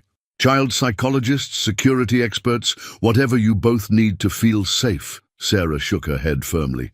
"It's not about money, Mr. Whitmore. Emma has already lost her father to causes bigger than our family. I won't risk losing her too, not even to help you save your company." Emma looked up at her mother with those remarkable violet eyes. "Mama, remember what Daddy used to say? That we should always stand up for what's right, even when it's scary, even when it's hard." The room fell silent as Sarah battled between her protective instincts and her late husband's values, while outside the city sparkled with lights that seemed to mock the gravity of the decision that would change all their lives forever. The next morning brought chaos to James's world that he had never experienced, even during his company's most challenging growth periods. His team of lawyers arrived at dawn, skeptical but intrigued by Emma's discovery. Margaret Stevens, initially dismissive of involving a child in such serious legal proceedings, changed her tune completely when Emma effortlessly read through complex legal documents in Arabic, catching nuances and subtleties that their team of expert translators had somehow missed.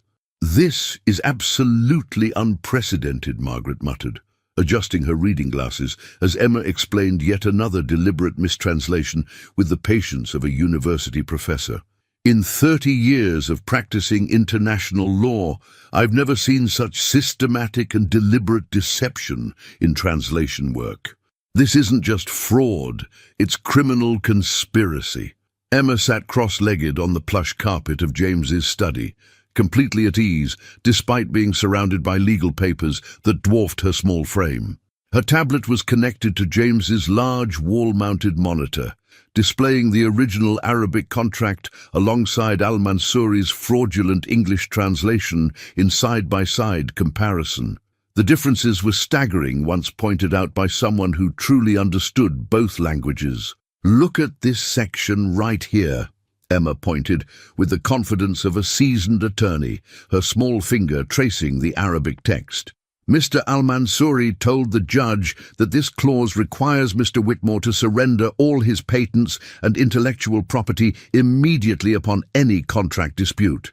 But what it actually says is that he would share technological insights for mutual benefit during the partnership. That's completely different. One makes Mr. Whitmore a partner, the other makes him a slave. James felt hope stirring in his chest for the first time in months, mixed with growing anger at the elaborate deception that had nearly destroyed his life. Emma, you're absolutely brilliant. How is it possible that our team of expensive translators, people with decades of experience, missed these obvious discrepancies? Emma's expression grew serious beyond her years, and she looked directly at James with uncomfortable honesty. I think maybe they weren't really trying to find the truth, Mr. Whitmore. Sometimes grown-ups see what they expect to see, or what someone pays them to see, but I don't have any reason to lie about what these words mean. Sarah had been quietly observing from the corner of the room, still wearing her nursing scrubs from her night shift at the hospital. Dark circles under her eyes testified to her exhaustion, but her attention was completely focused on her daughter's remarkable performance. Emma, sweetheart, we need to discuss this as a family before we go any further. This is much bigger than just helping someone with their problems. But before they could continue their family discussion, James's assistant Patricia rushed into the study, her usually composed demeanor cracked with obvious panic. Mr. Whitmore, Al-Mansouri's legal team is requesting an immediate emergency meeting. They say they have new evidence that will seal the case permanently and prevent any appeals. Margaret's phone buzzed insistently with an urgent message from the courthouse. She read it quickly, her experienced face darkening with each word. James, this is worse than we thought. They filed for expedited asset seizure with the court. They want to start claiming your properties, your patents, and your company assets tomorrow morning. They're not giving you the full 60 days the judge granted. Emma stood up abruptly from her place on the floor, her small hands clenched into fists with righteous indignation. That's not fair. They're cheating, and now they're trying to cheat even more. Welcome to the real world, sweetheart, James said sadly, his brief moment of hope fading as reality crashed back down on him. Sometimes the bad guys win, especially when they have more money and more lawyers than you do. No, Emma said firmly, her voice carrying a steel determination that startled everyone in the room. My daddy didn't die protecting our country so that liars could steal from good people. We have to fight this, and we have to win. Sarah knelt beside her daughter, torn between overwhelming pride at Emma's courage and paralyzing fear for her safety.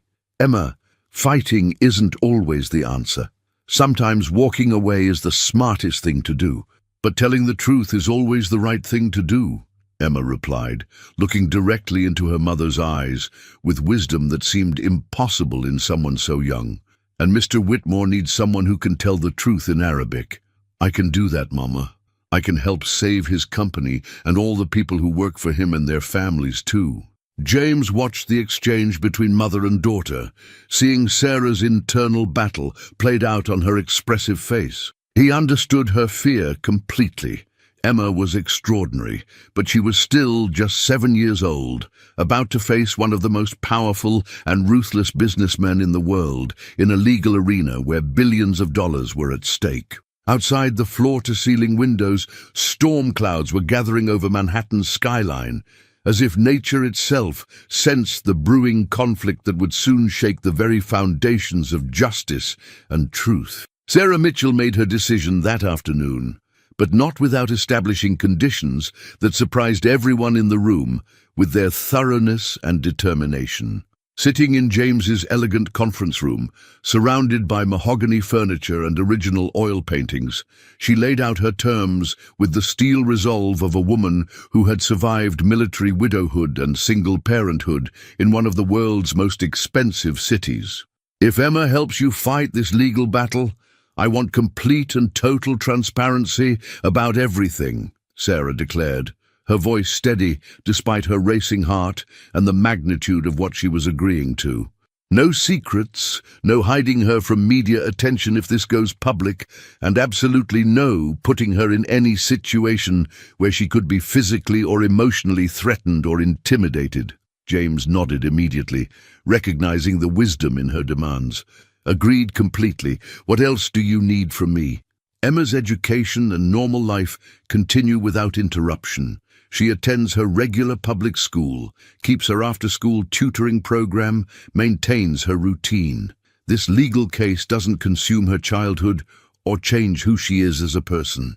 Of course, that's non-negotiable as far as I'm concerned, too. Emma, who had been listening intently while coloring in a legal pad with crayons that James's assistant had found for her, suddenly looked up and spoke with characteristic directness. I have conditions too, and they're important. The adults turned to her in surprise, momentarily forgetting that this remarkable 7-year-old had opinions and demands of her own. Sarah smiled despite the gravity of the situation, proud of her daughter's assertiveness. Okay, honey, what are your conditions? If we prove that Mr. Al-Mansouri lied to the judge and tried to steal Mr. Whitmore's company, he has to apologize publicly to everyone he hurt, and her voice grew stronger and more determined. He has to donate lots of money to military families like ours, because lying to steal money is the same as stealing money, and stealing is wrong no matter who does it. Margaret Stevens leaned back in her leather chair, visibly impressed by the child's moral clarity. Emma, you have better instincts for justice than lawyers with 20 years of experience. Those are excellent conditions. That evening, while Emma slept peacefully in the penthouse's beautifully appointed guest room, Sarah had reluctantly agreed to stay for security reasons and convenience. James and Sarah found themselves alone on the wraparound terrace overlooking the glittering expanse of Manhattan below them. I'm absolutely terrified, Sarah admitted quietly, her hands gripping the railing as she watched the endless stream of lights flowing through the city streets 40 stories below. Emma is literally all I have left in this world. If something happens to her because of this legal fight. James stood beside her, close enough to catch the subtle scent of her lavender shampoo and notice how the city lights reflected in her worried green eyes. She'll be safer than the President of the United States. I promise you that, with everything I have. It's not just physical safety I'm worried about, Sarah continued, her voice barely audible above the distant sounds of the city. Emma already carries too much emotional responsibility for a 7-year-old child.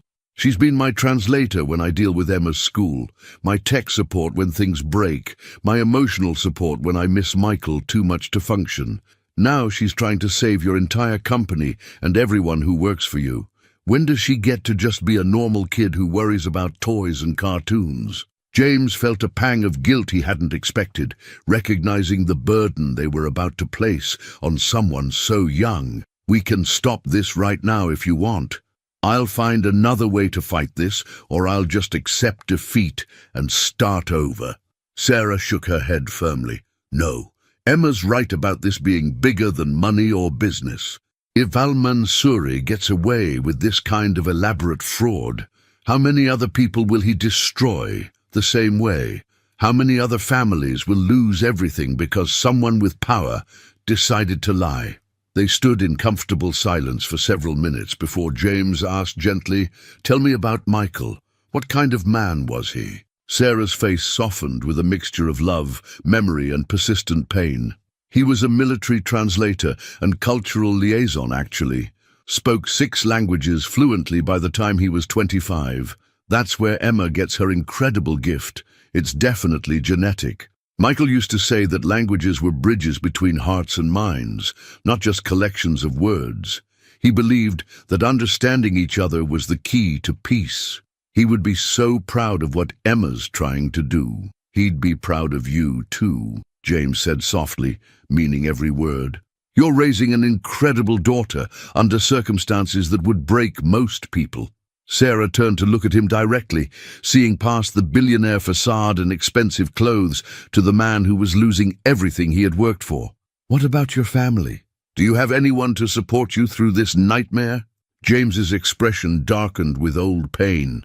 My parents died in a car accident when I was 22, just as my company was starting to take off. I built this entire empire as much for their memory as for personal success. Losing everything feels like losing them all over again, like I'm failing them, even in death. Before Sarah could respond with words of comfort, a small noise from inside the apartment caught their attention. Emma appeared in the doorway leading to the terrace, her dark hair tousled from sleep and clutching a worn, stuffed elephant that had clearly been loved for years. "Mama, I had a dream about Daddy," Emma said sleepily. "He said we're doing the right thing by helping Mr. Whitmore, but we need to be very, very careful because the bad man has dangerous friends who don't want the truth to come out." Sarah and James exchanged meaningful glances, both wondering how much of Emma's wisdom came from dreams and how much from a 7-year-old's remarkable intuition about the dangerous game they were about to play. The revelation came at exactly 6:17 a.m., when Emma woke up screaming, her voice echoing through the quiet penthouse like a siren. Sarah rushed to her daughter's bedside in the luxurious guest room, her heart pounding as she found Emma sitting bolt upright in the king-sized bed, her violet eyes wide with fear and sudden, terrible realization. "Mama, I remember where I've seen the bad man before," Emma exclaimed, her small body trembling with the force of the memory that had jolted her from sleep. "I know who he is." James appeared in the doorway within seconds, still in his silk pajamas but fully alert, alarmed by the commotion and the obvious terror in Emma's voice. "What's wrong? What happened?" "The night after Daddy's funeral," Emma continued, her voice barely above a whisper as the terrible memory crystallized in her photographic mind. "There was a man at the memorial reception. He came up to us at the church afterward and said he was sorry for our loss, but he was asking really strange questions about Daddy's work in Jordan and what kinds of documents Daddy translated." Sarah felt her blood run cold as pieces of a puzzle she hadn't even known existed began falling into place. "Emma, sweetheart, are you absolutely sure about this? It was dark and you were very upset that day." Emma nodded vigorously, her certainty absolute. "He had the exact same voice as the man on TV yesterday, Mama, and he was wearing a ring with a big red stone that caught the church lights, just like the one Mr. Al-Mansouri had on his hand in the courtroom. But there's something else. He knew things about Daddy's work that he shouldn't have known. He knew about specific meetings and documents that were supposed to be secret." James sat down heavily on the edge of the bed, his mind racing as the implications hit him like a physical blow. "Sarah, what kind of translation work was Michael doing in Jordan? Do you have any details about his assignments?" "Standard military interpretation and cultural liaison work," Sarah replied, but her voice carried new uncertainty as she tried to remember details she had never questioned before. "Contract negotiations, diplomatic meetings, document translation. He never talked about specifics because he said most of it was classified military information. I never pushed him for details because I respected his commitment to security." Emma grabbed her tablet from the bedside table and quickly navigated to news footage of the trial with the practiced efficiency of someone far older. When Al-Mansouri's face appeared on the screen in high definition, she pointed with absolute certainty. "That's him. That's definitely the man who talked to us at Daddy's funeral. He knew things about Daddy's work that made me uncomfortable even then, but I was too sad to really think about it." The implications hit James like a tsunami of realization. "Sarah, what if this entire legal case isn't about business fraud at all? What if Al-Mansouri targeted me specifically because of something Michael discovered or translated while he was stationed overseas?" Before Sarah could respond, Margaret Stevens called with information that would change everything they thought they knew about their situation. James put the call on speaker so Sarah and Emma could hear the urgent update. "James, you need to hear this immediately." Margaret's voice was tight with controlled excitement and fear. I've been digging into al-Mansouri's background all night with my investigator contacts. 3 years ago, right around the time you signed that contract with him, he was under investigation by military intelligence for attempting to bribe American translators and cultural liaisons in the Middle East to alter or suppress certain documents. James gripped the phone tighter. What kind of documents? Oil rights, mineral extraction permits, and most importantly, evidence of illegal arms dealing through supposedly legitimate business channels. The investigation was ultimately classified and dropped due to what was officially called lack of concrete evidence and national security concerns. Sarah's voice was barely audible. What unit was involved in that investigation? Michael's unit, Sarah, your husband's translation unit, was specifically tasked with investigating al-Mansouri's business dealings. And here's the most disturbing part. The investigation was mysteriously dropped and all files were sealed just 2 weeks before Michael died in what was officially ruled an equipment malfunction during a routine patrol. Emma looked up at her mother with tears streaming down her face, but her voice was steady, with grim understanding beyond her years. "Mama, was Daddy murdered because he found out something bad about this man?" The question hung in the air like a death sentence. Sarah pulled Emma close, her own hands shaking as she realized that her husband's death might not have been the tragic accident the military had told her it was. James felt rage building in his chest, hot and consuming. He's been planning this for 3 years. The contract, the fraudulent translation, the lawsuit, everything. It's not about the money at all. It's about covering up whatever Michael discovered that could expose him. Emma wiped her tears with the back of her small hand and looked directly at James with a determination that was startling in its intensity. "Then we have to stop him, Mr. Whitmore. Not just for your company and your employees, but for my daddy and all the other people he might have hurt. We have to make sure everyone knows the truth about what kind of man he really is." Sarah looked at her extraordinary 7-year-old daughter, this child who had just connected investigative dots that seasoned professionals had missed, and realized that Emma hadn't just inherited her father's gift for languages. She had inherited Michael's instincts for uncovering dangerous truths that powerful men would kill to keep hidden.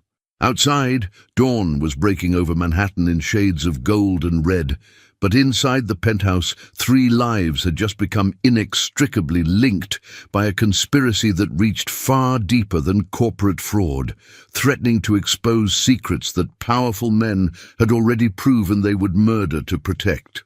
The Manhattan courthouse buzzed with unprecedented anticipation as legal history was about to unfold before a packed gallery of journalists, legal experts, and curious spectators. Word had leaked to the media that a 7-year-old child would testify as an expert witness in Arabic translation, drawing international attention and crews from major news networks around the world. Judge Harrison had agreed to the highly unusual proceedings only after reviewing Emma's credentials and test results from 3 independent linguistic experts, all of whom had confirmed her extraordinary abilities.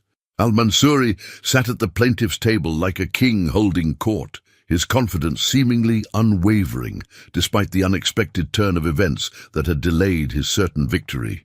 His team of 12 high-powered attorneys surrounded him like an impenetrable fortress of legal expertise, their expensive suits and briefcases creating an intimidating wall of professional authority.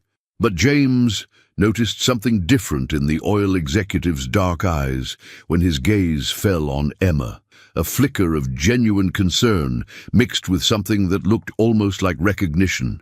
Emma wore her very best dress, a navy blue outfit with white trim that Sarah had bought specifically for this moment using money she could barely spare. Despite her small stature in the adult-sized courtroom, she carried herself with remarkable poise as she walked down the center aisle toward the witness stand, her hand briefly touching her mother's for strength. A special wooden step had been provided by the court so she could reach the microphone properly. "Please state your full name and age for the court record," the court clerk requested gently, her voice softer than usual in deference to the child witness. "My name is Emma Rose Mitchell. I'm 7 years old, and I'll be 8 years old on December 15th, Emma replied clearly, her voice carrying throughout the packed courtroom with surprising strength and confidence. Margaret Stevens approached for direct examination, her usually stern demeanor softened with genuine affection for the brave child who might save her client's life's work. Emma, can you tell the court about your language studies and how you learned to speak Arabic? I speak English, Arabic, Spanish, French, and Mandarin Chinese fluently, Emma began confidently, looking directly at the jury, as Margaret had coached her to do. I also understand some German and Italian, but I'm still learning those. I started learning Arabic when my daddy was stationed in Jordan with the army. He said that languages help people understand each other better and build bridges between different cultures. In the gallery, Sarah watched nervously as her daughter faced the most important and dangerous moment of her young life. James sat beside her, his hand instinctively reaching out to squeeze Sarah's in support, both of them acutely aware that Emma's testimony could either save James's company or put their family in even greater danger. Emma, have you had the opportunity to review the contract between Mr. Whitmore and Mr. Al-Mansouri? Margaret continued, establishing the foundation for Emma's expert testimony. Yes, ma'am. I've studied both the original Arabic document and the English translation that was presented to this court during the first trial, Emma replied with the precision of a seasoned expert witness. And what did you discover during your analysis?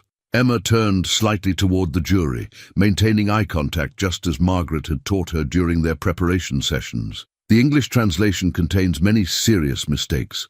Some might be simple errors that anyone could make, but many of them change the meaning of the contract so dramatically that they have to be deliberate lies designed to trick people. Al-Mansouri's lead attorney, David Chen, a sharp-featured man known throughout New York for his aggressive cross-examination tactics, stood up immediately. Objection, Your Honor. This child cannot possibly understand the complex legal implications of sophisticated international contractual language. This is a courtroom, not an elementary school show-and-tell session. Judge Harrison looked down at Emma thoughtfully, his expression serious but kind. Emma, do you understand the difference between accidental mistakes in translation and deliberate lies intended to deceive someone? Yes, sir, Emma replied without hesitation. If I accidentally say dog when I mean cat, that's just a mistake that anyone could make. But if I say dog when I know it's really a cat and I want to trick someone into believing something that isn't true, that's a lie. And lying in court is especially wrong because it hurts innocent people. A ripple of appreciative laughter went through the courtroom at Emma's simple but profound explanation. Judge Harrison nodded approvingly, clearly impressed by the child's moral clarity. Objection overruled. Continue, Mrs. Stevens. For the next hour, Emma methodically dismantled Al-Mansouri's fraudulent translation with the precision of a master craftsman and the honesty of a child who simply wanted to tell the truth. Her small finger traced Arabic text displayed on the courtroom's large screen, while she explained each discrepancy with patient detail.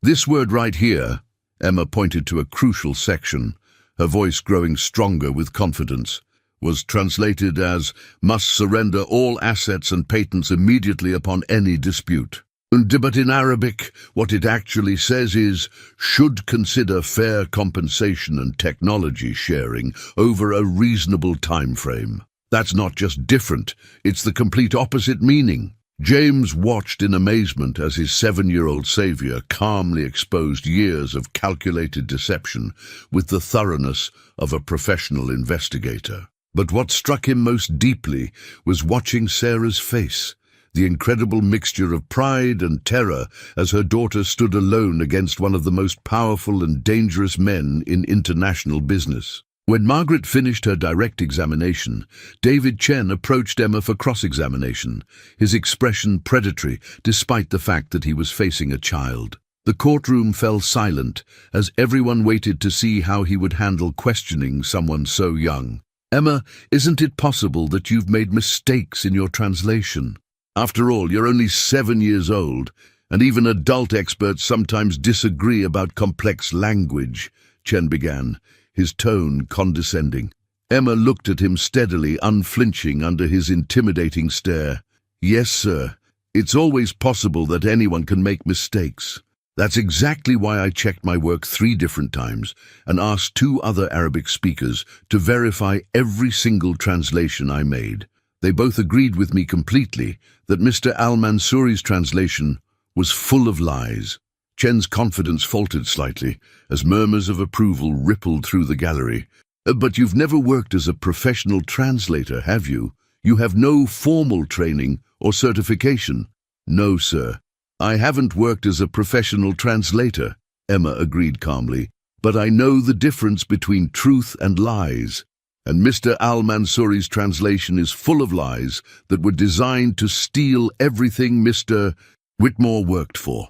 The courtroom fell completely silent as Emma's words hung in the air with the weight of absolute truth. Al-Mansouri shifted uncomfortably in his chair, his mask of confidence finally beginning to crack as he realized that a 7-year-old girl with an extraordinary gift and an unshakable moral compass might be about to destroy everything he had worked 3 years to steal. Chen continued his aggressive cross-examination, clearly frustrated by Emma's unshakable honesty. Emma, you claim Mr. Al-Mansouri deliberately lied. But isn't it possible these are simply cultural differences in interpretation? Emma tilted her head thoughtfully. No, sir. When someone says red in Arabic but translates it as blue in English, that's not culture, that's lying. Words have meanings, and Mr. Al-Mansouri changed those meanings on purpose. The courtroom erupted in whispers as Emma's simple analogy resonated with the jury. Judge Harrison called for order, but the damage to Al-Mansouri's case was visible on every face. Your Honor, Chen said desperately, I move to have this child's testimony stricken. She's clearly been coached to say these things. Emma spoke up before anyone could object. Nobody told me what to say, sir. My mama always taught me to tell the truth, even when it's scary. And the truth is that Mr. Al-Mansouri lied about what these papers say. Margaret seized the moment. Emma, can you show the court one more example of these alleged mistranslations? Emma nodded and pointed to the screen. This section here says in Arabic, partnership dissolves amicably with shared benefits. But Mr. Al-Mansouri told everyone it means immediate forfeiture of all business interests. Those are opposite meanings. Al-Mansouri suddenly stood up, his composure finally cracking. This is ridiculous. You're letting a child destroy my reputation. Mr. Al-Mansouri, sit down, Judge Harrison commanded sternly. You'll have your chance to respond. But Al-Mansouri's outburst had revealed his desperation to everyone in the courtroom. James watched as the man who had nearly destroyed his life began to unravel before their eyes. Emma continued calmly. There are 17 major mistranslations in the document. Each one benefits Mr. Al-Mansouri and hurts Mr. Whitmore. That can't be an accident. The jury foreman leaned forward, clearly captivated by Emma's testimony. Sarah gripped James's hand tighter, amazed by her daughter's courage under such intense pressure. Chen made one last attempt. Emma, what if I told you that our Arabic experts disagree with your interpretation? Emma looked at him with innocent directness. Then they're either wrong or they're lying too. But the words say what they say, and I'm telling the truth about what they mean. The simplicity and honesty of her response silenced the courtroom. Even Chen seemed at a loss for how to challenge such straightforward integrity. Margaret concluded, No further questions, Your Honor. As Emma stepped down from the witness stand, Al-Mansouri's legal team huddled frantically. Their carefully constructed case was crumbling under the weight of a 7-year-old's unwavering honesty. Judge Harrison called for a brief recess, and as the courtroom emptied, Al-Mansouri approached James with barely controlled fury. You think you've won? This isn't over. James stood protectively near Sarah and Emma. The truth has a way of coming out, doesn't it? Some truths are dangerous, Al-Mansouri whispered menacingly before his lawyers pulled him away. Emma overheard and looked up at James. What did he mean about dangerous truths? Sarah knelt beside her daughter. Some people don't like it when others tell the truth about bad things they've done. Emma nodded solemnly. Like what he did to Daddy. The question hung in the air as they realized this battle was far from over. Al-Mansouri's threat suggested he would stop at nothing to protect his secrets, even if it meant silencing a brave 7-year-old and her family. James made a silent vow that he would protect Emma and Sarah no matter what it cost him. Some things were more important than money or business, like justice, truth, and the safety of the extraordinary family that had saved his life. That evening in James's penthouse, the atmosphere was tense despite their courtroom victory. Emma had exposed the fraud brilliantly, but Al-Mansouri's threatening words echoed in everyone's minds. Sarah paced nervously while Emma sat quietly with her tablet, researching something with intense concentration. "Mama, Mr. Whitmore," Emma said suddenly. "I found something important about Mr. Al-Mansouri online." James and Sarah gathered around as Emma showed them a news article from 3 years ago. "Look at this. It says here that Daddy's unit was investigating illegal weapons sales in Jordan, and Mr. Al-Mansouri's company was mentioned as a person of interest." Sarah's face went pale. "Emma, where did you find this?" "I used the library database. They have old newspaper archives. I searched for Daddy's unit and Mr. Al-Mansouri's name together." Emma's fingers flew across the tablet. "There's more. Look at this timeline." She had created a detailed chart showing dates and events. Daddy's investigation started in January. Mr. Al-Mansouri was questioned in March. Daddy died in April. The investigation was closed in May.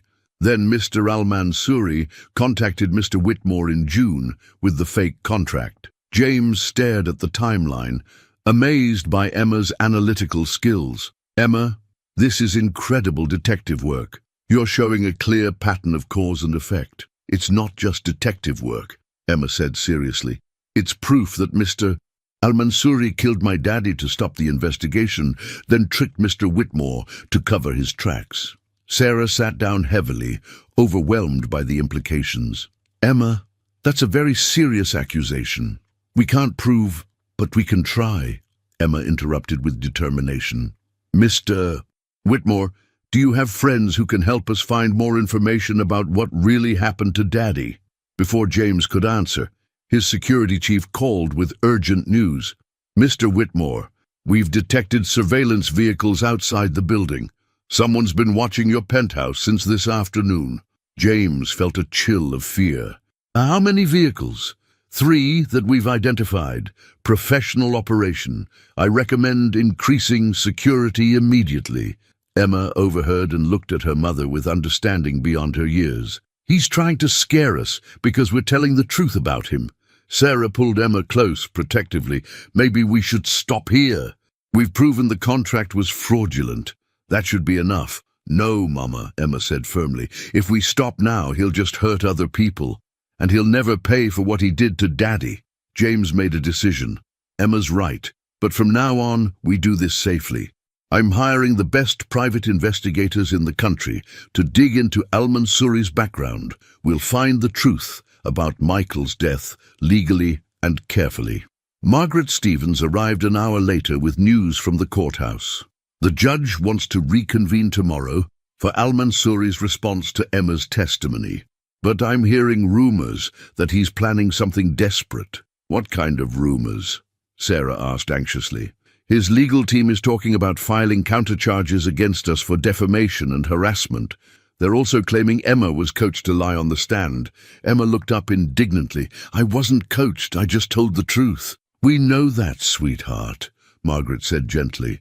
"But Al-Mansouri is desperate now. Desperate people do dangerous things." James's phone buzzed with a text from an unknown number. "Drop the case or face consequences." He showed it to the others without letting Emma see. Sarah's hands trembled as she read the threatening message. "That's it," James declared. "We're not backing down, but we're also not taking any chances. Round-the-clock security for all of us until this is over." Emma nodded approvingly. "Good, because tomorrow I want to tell the judge about the timeline I made." People need to know the truth about what Mr. Al-Mansouri really did. Her courage in the face of danger inspired everyone in the room, but also reminded them that they were no longer just fighting a legal battle, they were fighting for their lives. The next morning brought shocking news that changed everything. Margaret called at dawn with an urgent update that sent chills through the penthouse. James, Al-Mansouri didn't show up for court today. His lawyers filed an emergency motion claiming he's returned to the Middle East due to a family crisis, but my sources say he fled the country overnight. Sarah felt a mixture of relief and fear. Does this mean we're safe? Not necessarily, Margaret replied grimly. It could mean he's even more dangerous now. People don't usually run unless they're guilty of something much worse than contract fraud. Emma, who had been listening intently, spoke up with startling clarity.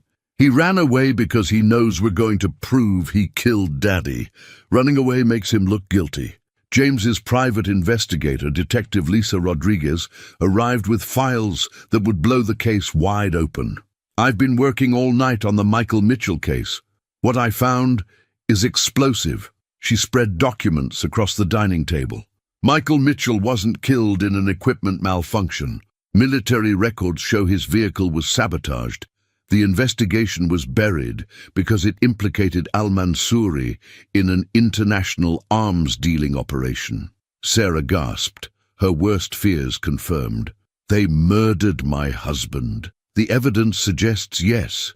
Michael had discovered Al-Mansouri was selling American weapons to terrorist organizations through fake oil deals. He was about to testify when he died. Emma studied the documents with her remarkable comprehension. So Mr. Al-Mansouri killed Daddy, then came after Mr. Whitmore to steal his company and hide his crimes. That's exactly what happened, Detective Rodriguez confirmed. Al-Mansouri needed to disappear into legitimate business, and taking over Whitmore Industries would have given him perfect cover. James felt rage and determination burning in his chest. What can we do to bring him to justice? The FBI is already involved. Your case gave them the missing pieces they needed to reopen the investigation into Michael's death and the arms dealing operation. Emma looked up from the papers with tears in her eyes but steel in her voice. Will they arrest him? They're trying, sweetheart, but he's fled to a country that doesn't extradite to the United States. However, these documents prove his guilt, and that's a kind of justice. Sarah knelt beside Emma. Your daddy would be so proud of you for uncovering the truth. I'm not done yet, Emma declared with surprising determination. I want everyone to know what kind of person Mr. Al-Mansouri really is. I want to tell the world that he's a murderer and a liar.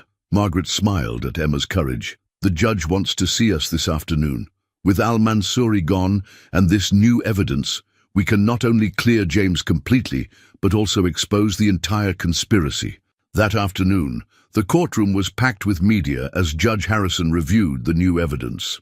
Emma testified again, this time about her father's death and Al-Mansouri's pattern of deception.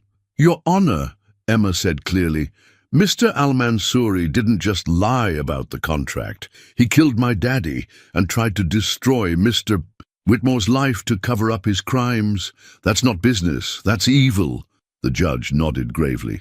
Based on this evidence and Mr. Al-Mansouri's flight from jurisdiction, I'm dismissing all charges against Mr. Whitmore and ordering a full investigation into these serious allegations. As they left the courthouse, reporters surrounded them. Emma spoke into the cameras with remarkable composure. My daddy died protecting our country from bad people. Today, we made sure his sacrifice mattered. James looked at Sarah and Emma, realizing that while they had won the legal battle, they had become a family in the process. Some victories were worth more than money. They were worth everything.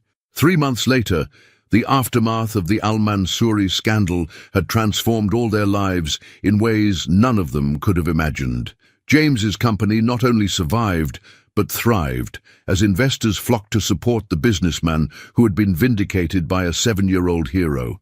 Emma had become an international sensation, invited to speak at schools and legal conferences about the importance of truth and courage. But the most significant change was happening quietly in the penthouse where Sarah and Emma had made their temporary home permanent. What had started as a security arrangement had blossomed into something none of them had dared to hope for, a real family. "Mama, do you think Mr. James likes us enough to want us to stay forever?" Emma asked one evening as she worked on her homework at the kitchen island.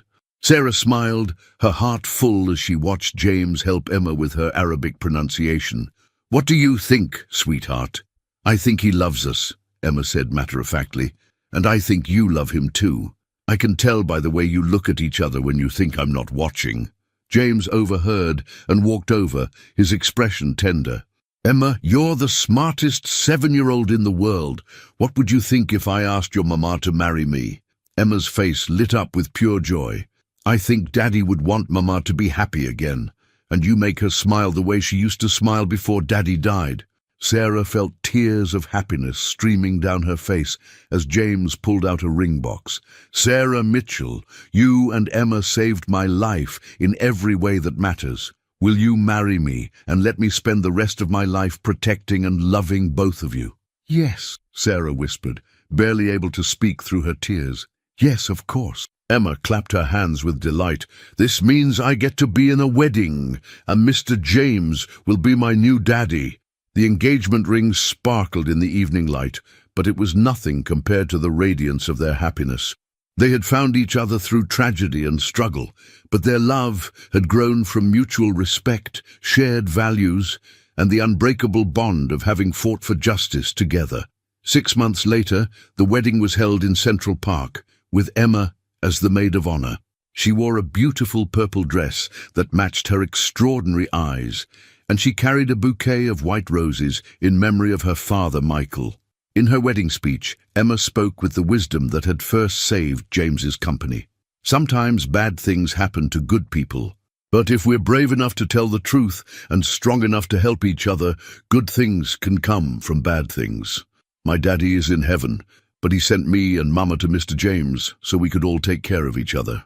There wasn't a dry eye in the audience as this remarkable 8-year-old explained how love could triumph over loss, how courage could overcome fear, and how truth could defeat even the most powerful lies. As James and Sarah danced their first dance as husband and wife, Emma sat with Margaret Stevens, now her honorary grandmother, watching with satisfaction. "You did good, little lawyer," Margaret whispered. "We all did good," Emma replied with a smile that could light up the world. Above them, the stars twinkled like diamonds, and somewhere among them, Michael Mitchell looked down on his family with pride, knowing that his sacrifice had ultimately led to their greatest happiness. 1 year after the wedding, the Mitchell-Whitmore family had settled into a rhythm of love, purpose, and joy that amazed everyone who knew them.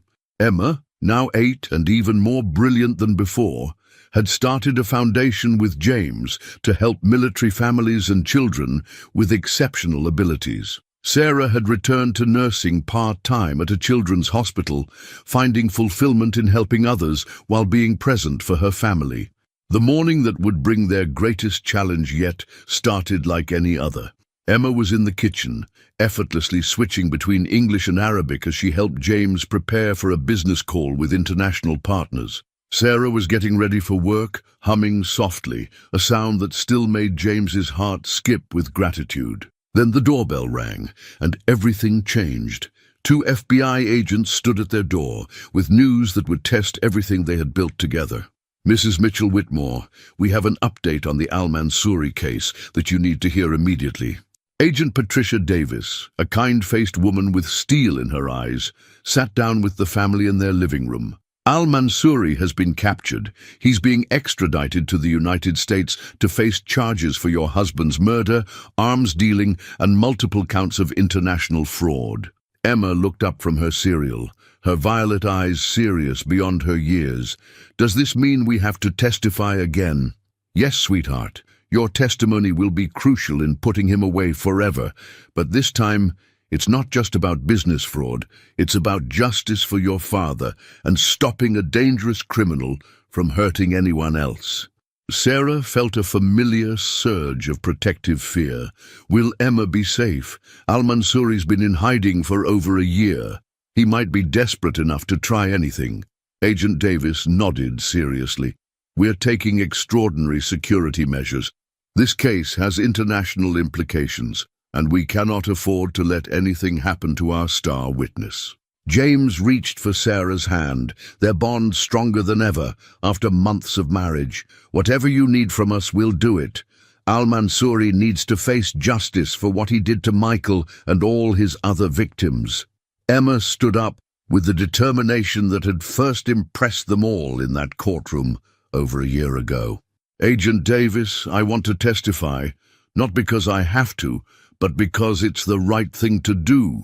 My daddy died trying to stop bad people, and now I can finish what he started.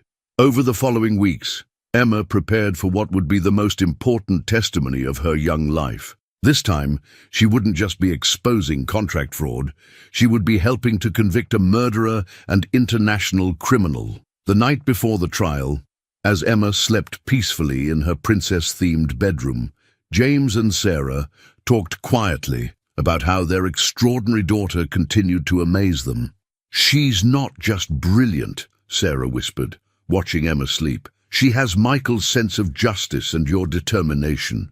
She's going to change the world someday. She's already changed our world, James replied, holding his wife close.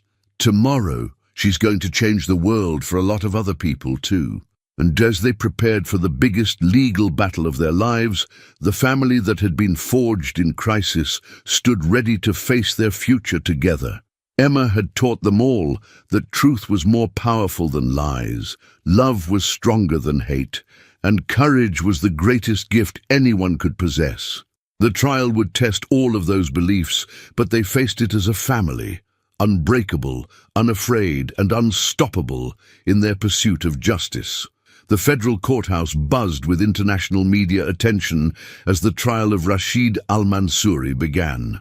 This time, Emma wasn't just testifying about contract fraud. She was helping to convict her father's killer and expose an international criminal conspiracy that had tentacles reaching across 3 continents. Now 8 years old, and even more poised than before, Emma took the witness stand wearing a simple blue dress and a necklace with her father's military dog tags. Her violet eyes were clear and determined as she faced the man who had destroyed her family and nearly ruined James's life. Al-Mansouri sat in shackles, his formerly pristine appearance now haggard after months in hiding. When Emma entered the courtroom, his eyes followed her with a mixture of hatred and grudging respect for the child who had brought down his empire. Emma, the federal prosecutor began gently, can you tell the court what you discovered about Mr. Al-Mansouri's business dealings with your father's military unit? Emma spoke clearly, her voice carrying throughout the packed courtroom. My daddy was investigating Mr. Al-Mansouri for selling weapons to terrorists while pretending to be an oil businessman. When daddy found proof, Mr. Al-Mansouri had him killed to keep the secret. How do you know this? Because after Mr. Al-Mansouri killed Daddy, he came to America and tried to steal Mr. James's company using fake contracts. He thought if he became a big American businessman, nobody would suspect him of being a criminal. But criminals always make mistakes. Al-Mansouri's lawyer objected repeatedly, but Emma's testimony was backed by FBI evidence, military records, and international intelligence reports. Her clear, honest words painted a picture of systematic corruption and murder that left the jury visibly shaken. When Al-Mansouri's lawyer cross-examined her, Emma remained unshakable. You're asking me if I might be wrong about what these documents say, she replied calmly. But I'm not wrong, and deep down, you know I'm not wrong either. The trial lasted 3 weeks, but Emma's testimony was the moment everyone remembered. Video clips of the brave 8-year-old confronting her father's killer went viral around the world, inspiring children and adults alike to stand up for truth and justice. When the guilty verdict was announced, life in prison without parole for murder, plus additional sentences for arms dealing and fraud, Emma stood quietly beside James and Sarah, tears streaming down her face. "Is it over now?" she asked softly. "Yes, sweetheart," Sarah whispered, holding her daughter close. "It's finally over." Outside the courthouse, Emma spoke to the gathered reporters one last time. "My daddy always said that truth is like light. It finds a way to shine through even the darkest places. Today, we proved that no matter how rich or powerful bad people are, truth and love will always win." 5 years later, Emma Mitchell Whitmore graduated from high school at age 13, fluent in 9 languages, and accepted to Harvard Law School with a full scholarship. Her parents, James and Sarah, watched from the audience as their extraordinary daughter gave the valedictorian speech. "My story started with tragedy," Emma told her classmates and their families. "My father died, my family almost lost everything, and a powerful criminal nearly destroyed innocent people. But sometimes our worst moments lead to our greatest victories. I learned that courage isn't about not being afraid. It's about doing what's right, even when you are afraid." She paused, looking directly at James and Sarah. "I learned that families aren't just about blood. They're about choosing to love and protect each other no matter what. And I learned that one person, even a 7-year-old girl, can change the world if she's brave enough to tell the truth." The audience erupted in applause as Emma concluded, "My father gave his life defending truth and justice. Today, I promise to spend my life doing the same, because that's what families do. We finish what each other started." James wiped tears from his eyes as he watched his adopted daughter, brilliant, brave, and destined for greatness, step into a future bright with endless possibilities. Sarah squeezed his hand, their love story complete, but their adventures just beginning. Emma Mitchell Whitmore, the little girl who had saved a billionaire and brought down an international criminal, was ready to save the world. And with the love and support of her family behind her, there was no limit to what she could accomplish. Truth had triumphed, love had conquered all, and justice had prevailed, just as it always does when good people refuse to give up hope.